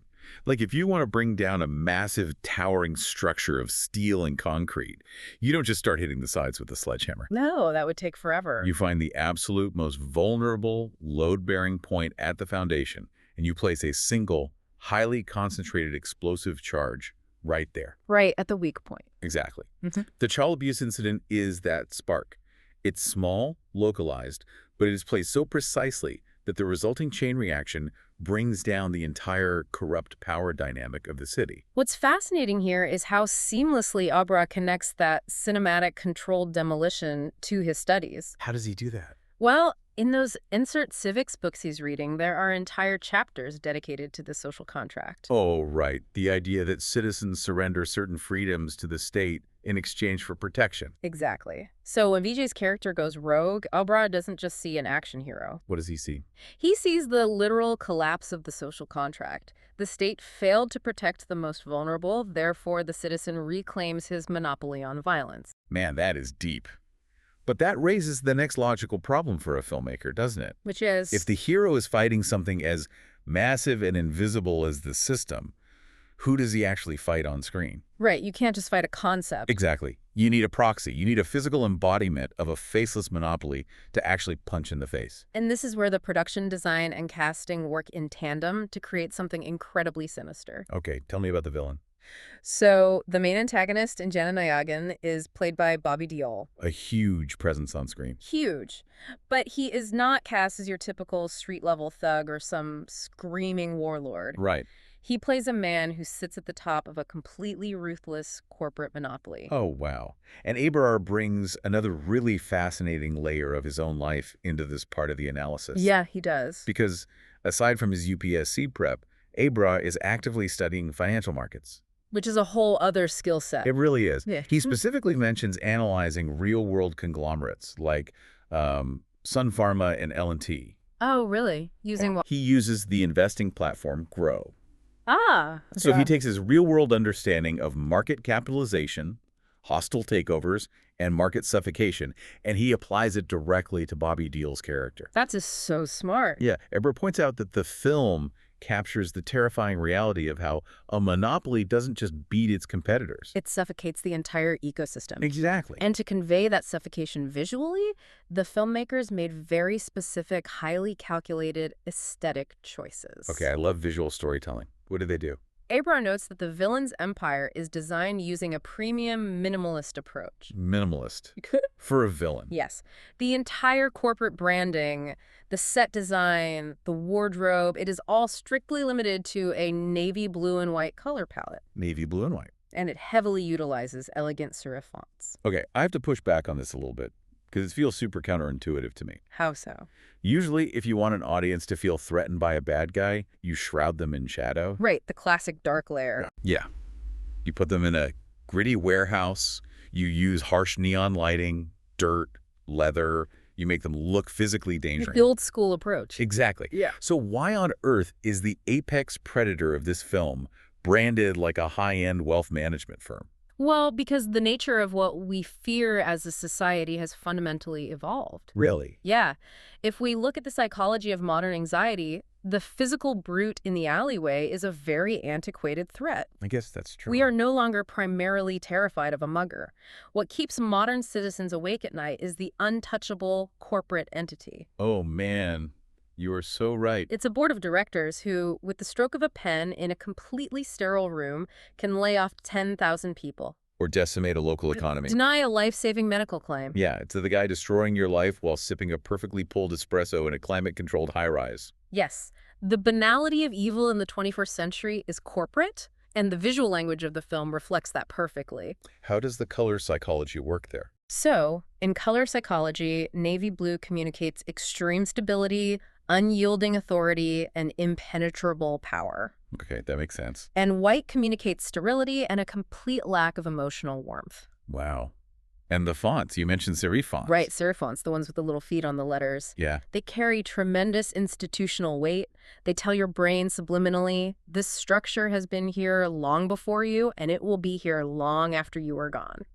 That aesthetic is essentially the visual equivalent of an automated claim-denied email. That is exactly what it is. It is terrifying specifically because there is no mess, no anger, and no humanity to reason with. It's just a vacuum. And by trapping the hero in that navy blue sterile vacuum, the director forces the audience to feel the claustrophobia of fighting a monopoly. Because you can't negotiate with a serif font. You really can't. You can't intimidate a pristine right boardroom. Right. And Abrar, looking at his Grow app and analyzing real stocks, recognizes that authenticity immediately. He sees the real world reflected perfectly. The film has captured the cold mechanics of a hostile takeover and literally weaponized it as a character design.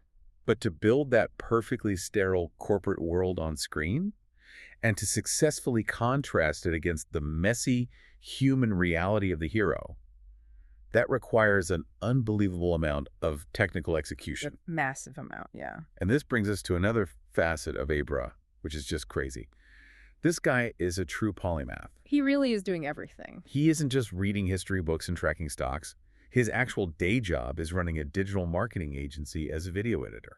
That is such a crucial detail for this breakdown. It really is. It means he isn't watching the movie purely as a passive consumer of a narrative. He is looking at the screen as a tradesman. Exactly. And he mentions in his video that he is currently hunting for a 3 BHK, a 3-bedroom flat, in an area called Fulwari Sharif. Oh, specifically to build an editing bay, right? Yes, specifically so he can build out a professional editing bay right next to his family space. That's dedication. It is. He knows the software, he knows the rendering times, he knows exactly how the illusion on screen is manufactured.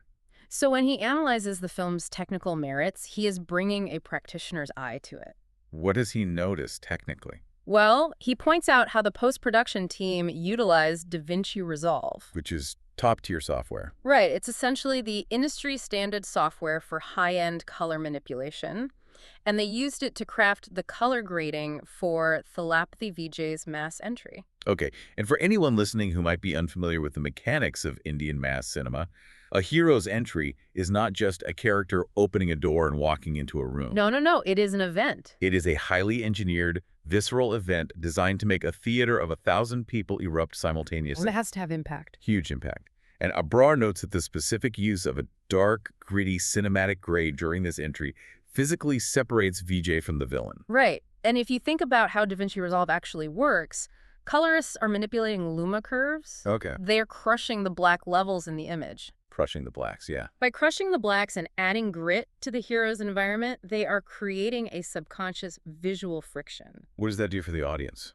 It tells the audience's brain that the hero lives in the tactile, messy, real world. Ah, which is the exact opposite of the boardroom. Precisely.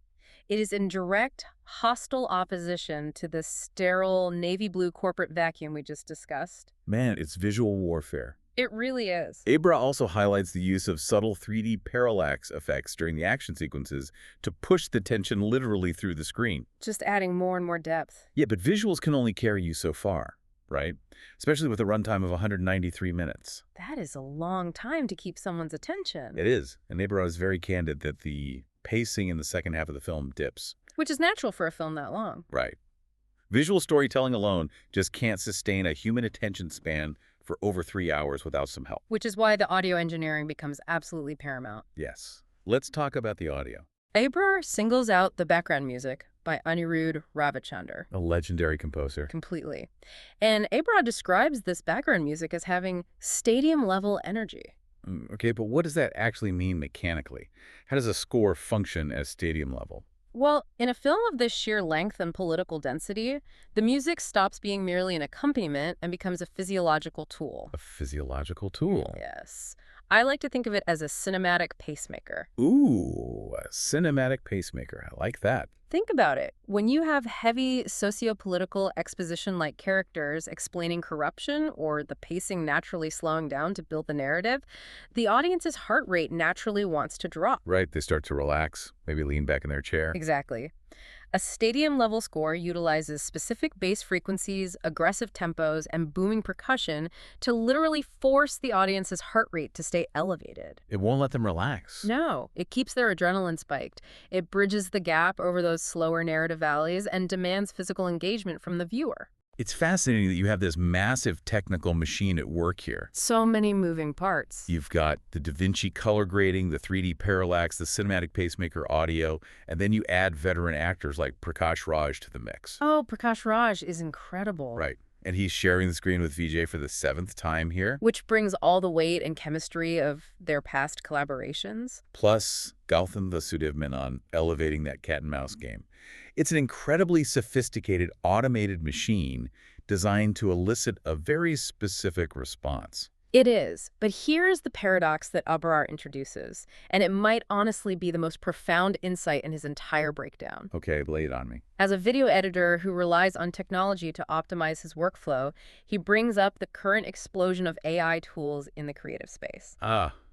Here's where it gets really interesting. It does. Abrar starts talking about tools like NEN, 11 Labs, and Hagen. Right. And we really need to explain these for you guys listening because they represent the absolute bleeding edge of workflow automation right now.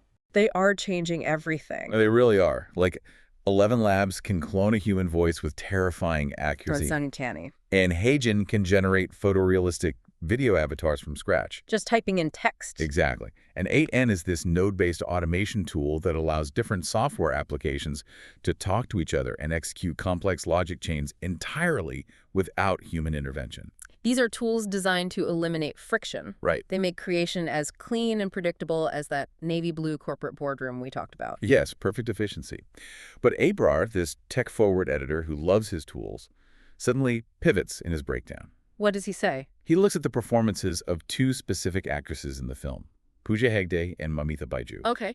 And he argues that the raw human emotion they portray on screen, the sheer devastating helplessness of a common person crushed by the system, cannot be replicated by NAN or Hagen or any algorithm currently in existence. Wow. That invites a really vital question about the intersection of technology and art, doesn't it? It really does. Why is human helplessness the one thing an algorithm cannot generate? Why do you think that is? Well, think about how an AI operates. It is built on predictive text models, logical pathways, and pattern recognition. Right. It looks for the most logical next step. Exactly. It thrives on order. And grief is the exact opposite of order. Casely. Helplessness and trauma are fundamentally irrational. They are neurologically messy. Yeah, they don't follow a pattern. The micro-expressions of a grieving parent, the specific, ragged way a voice breaks under the weight of systemic oppression, those don't follow a clean, node-based logic chain. No, not at all. They are born from synaptic chaos and lived human experience. That's a great way to put it. Synaptic chaos. An algorithm can synthesize an explosion. It can perfectly render the serif fonts of a monopoly, but it hits a brick wall when it tries to replicate the unpredictable, messy reality of a human tear. And Abrar recognizes that the entire 193-minute structure of this film, despite all its technical perfection, completely collapses without that unprogrammable human soul at its core. It needs that humanity to anchor the technology. It's an incredible realization. But, as much as we've been analyzing the tension inside the film, the sterile corporate design versus the messy human emotion, the real tension surrounding Jana Nayagan wasn't confined to a screen or an editing bay. Not at all. It spilled directly into the real world. It really did. It bent the rules of both the film industry and the political landscape. It was unprecedented. And just to be crystal clear here for everyone listening, because political waters get muddy incredibly fast. Oh, very fast. We aren't here to play political pundits. We aren't analyzing this from a left-wing or a right-wing perspective, and we're absolutely not endorsing any political party or candidate. Not at all. We are purely looking at the wild, factual mechanics of how this film functioned in the real world, exactly as Abrar laid it out in his source material. And honestly, the mechanics alone are staggering. They are. You have to understand the historical context of Tamil Nadu, the state in India where this film originates. Right. Context is key here. There is a deeply entrenched, decades-old pipeline between massive cinematic stardom and real-world political power there. It's not a new phenomenon. No. Legends of cinema have routinely stepped off the silver screen and right into the chief minister's office. Which brings us to the explosive reality of Jana Nayagan. This isn't just another movie for Thalapathy Vijay. No, this is massive for him. This is his final film before he officially enters the 2026 state elections as a political leader. Just let that sink in for a second. I know, it's wild. He is literally hanging up his acting career to run for office. He is starring in a 3-hour epic about a man dismantling systemic political corruption, and the moment the credits roll, he is asking the audience to vote for him in reality to do the exact same thing. It's almost surreal. And because of that undeniable real-world objective, the film ran into a massive bureaucratic wall. I can imagine. Yeah. Abrar details how the Election Commission of India actually stepped in and placed a long stay on the film's release. They halted it. Yes, they put a stay on it. On what grounds? They cited the Model Code of Conduct. Okay, so the Election Commission is a constitutional body in India tasked with ensuring free and fair elections. Right. And the Model Code of Conduct is a set of strict guidelines that prevent candidates from using outsized resources to unfairly sway voters right before an election. Wait, so the Election Commission looked at a fictional commercial action movie, complete with dance numbers and 3D parallax effects, and officially categorized it as a potential violation of campaign finance and conduct. Exactly. They recognized that a $20 million blockbuster starring a candidate is indistinguishable from a hyper-funded campaign asset. That is insane. So what does this all mean for the future of media? It's a huge shift. If a piece of fictional entertainment is legally scrutinized as a political campaign, does the line between a movie and a political ad even exist anymore? That's the million-dollar question. How do you regulate an ideology when it is wrapped in stadium-level background music? You almost can't. It completely breaks the traditional frameworks of election monitoring. Right, because how do you track that? Think about it. If a politician buys billboard space, you can track that financial transaction. Sure, it's on a ledger somewhere. But how do you quantify the psychological influence of a 3-hour cinematic journey where the candidate is literally portrayed as a savior of fundamental rights? You can't put a price tag on that kind of emotional manipulation. No, it is a regulatory nightmare. And the chaos surrounding the film didn't even stop with the government. There's more? Oh, yeah. Yeah. Abrar details a scenario that usually spells the absolute death of a blockbuster. What happened? On April 9th, the entire 193-minute film leaked online. Oh, no. Yeah, it was available across various legal sites in high quality. In the traditional box office model, a full leak prior to or right at release is apocalyptic. It destroys the revenue. Completely. The entire financial model of a cinema relies on exclusivity. Right, you have to go to the theater to see it. If people can watch the exact same plot unfold for free on their phones, the logic dictates they will not pay for parking, expensive tickets, and concessions. The mathematics should have been completely decimated. I would normally agree completely. That's how the industry works. But Abrar points out an anomaly that defies all traditional economic logic. What was the anomaly? Despite the massive leak, the theaters were completely packed. Really? Yes. Abrar himself notes how incredibly difficult it was to even secure a ticket. Wow. The star power and the sheer political gravity of the moment completely overrode the convenience of piracy. If we connect this to the bigger picture, it forces us to really reevaluate what an audience is actually purchasing when they buy a movie ticket. Okay, I have to jump in here, though. Sure.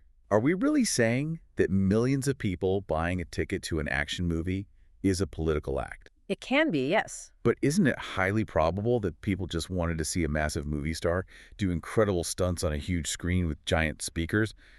How do we know they actually cared about the underlying political messaging? It's a very fair point. And surely a percentage of the audience was there purely for the spectacle. Right, just for a fun Friday night. But you have to look at the behavior in aggregate, especially in the context of Tamil Nadu's cinema politics pipeline. Okay, looking at the macro level. If they only wanted to know how the story ended, or just see the stunts, the leak satisfied that demand. They could watch it on their phones. True, they had it for free. But by going to the theater, despite the leak, they were paying for the communal experience. They wanted to be in the room. Exactly. They were paying to be in a room of 1,000 people, having their heart rates synchronized by that cinematic pacemaker audio we talked about. Wow.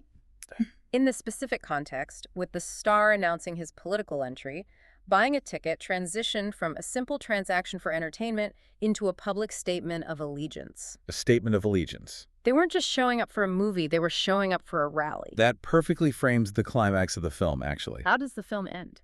Abrar describes it as a grand salute to Indian cinema. Yeah. At the very end of the movie, after all the corrupt systems are dismantled, Thalapathy Vijay's character completely breaks the fourth wall. He stops interacting with the fictional world of the film. Right. He turns, looks directly into the camera lens, and essentially stares straight into the eyes of every single person sitting in that dark theater. Wow. And he starts questioning them. Questioning the audience. Yes. He demands they think about their fundamental rights. He questions their understanding of the true meaning of democracy. That is incredibly direct. It is. Mm-hmm. Abrar notes that in this moment, all the artifice drops. He no longer looks like an actor delivering a line written by a screenwriter. What does he look like? He looks exactly like a future political leader delivering a manifesto directly to his constituents. It is the absolute synthesis of everything we've discussed today. It really is. The localized trauma of the inciting incident, the battle against the cold, serif reality of corporate monopoly, the high-end Da Vinci color grading, the messy, unprogrammable human emotion. It all funnels down into a single point of impact. Exactly. A single point where the fiction just vanishes. The actor looks at the voter. It's an incredibly powerful concept. And, it brings us to the end of Abrar's deep dive, and ours as well. We have covered a massive amount of ground today. We really have. We started with a student in Fulwari Sharif reading Class 9 civics textbooks. Right, and using them to decode a movie that uses personal trauma to map the collapse of a social contract. Then we examined the evolution of the modern villain. How our fears have shifted from the gritty alleyway to the sterile navy blue corporate boardroom. And how filmmakers use color psychology to literally replicate the terror of a hostile takeover. We also looked at the tension between digital perfection, the automated logic of AI tools like aaina and 11 Labs, and the messy, irreplaceable reality of human grief that gives a film its soul. And finally, we explored how a piece of media can become so culturally massive that it defies election commission stays, overrides internet leaks, and transforms a movie ticket into a political statement. This raises an important question, though, and it's the overarching lesson of why we do these deep dives. Let's hear it. The media you consume is never functioning in a vacuum. Yeah. Every single choice. The specific luma curve of a color grade, the BPM of a background track, the decision to use a serif font is a calculated mechanism designed to influence your psychology. And not just regarding the fictional story on screen. No, it influences how you perceive the real world when you walk out of the theater. You really have to be analytical about what you consume. You have to recognize that the boundaries between entertainment and real-world influence are drawn in dirt, not stone, and they are constantly shifting. It's so true. Before we go, we need to highlight that Abrar ends his incredibly thoroughly researched breakdown with a personal goal. Oh, what is it? He is aiming to reach 100,000 subscribers on his channel by July 2026. I hope he gets there. Given the level of synthesis he's bringing, blending UPSC, constitutional studies, financial market analysis, and video editing expertise into film critique, he is completely redefining how we process media. He really is a perfect example of digital creator culture democratizing high-level sociopolitical analysis. Absolutely. So, as we wrap up, I want to circle back to the very beginning. Okay. We talked about how traditional political campaigns exist in a recognized box. The wooden podiums, the rehearsed debates, the pamphlets. The old way of doing things. Well, Jana Nayagan took a sledgehammer to that box. So I leave you with this to mull over. If an actor can successfully utilize a $20 million, 193-minute blockbuster as a literal political launchpad, Which he did. and if millions of people will treat a movie premiere like a massive campaign rally, Yeah. what happens to the future of politics? It's a scary thought. Will the traditional town hall debate eventually become completely obsolete? Are we moving toward a reality where political ideologies are no longer debated, but are instead entirely packaged as high-budget cinematic action thrillers designed to hack our nervous system? Just direct emotional manipulation. Exactly. And if that happens, the next time you buy a ticket, are you just an audience member, or have you just cast a vote? Keep questioning what you watch. We'll catch you on the next Deep Dive.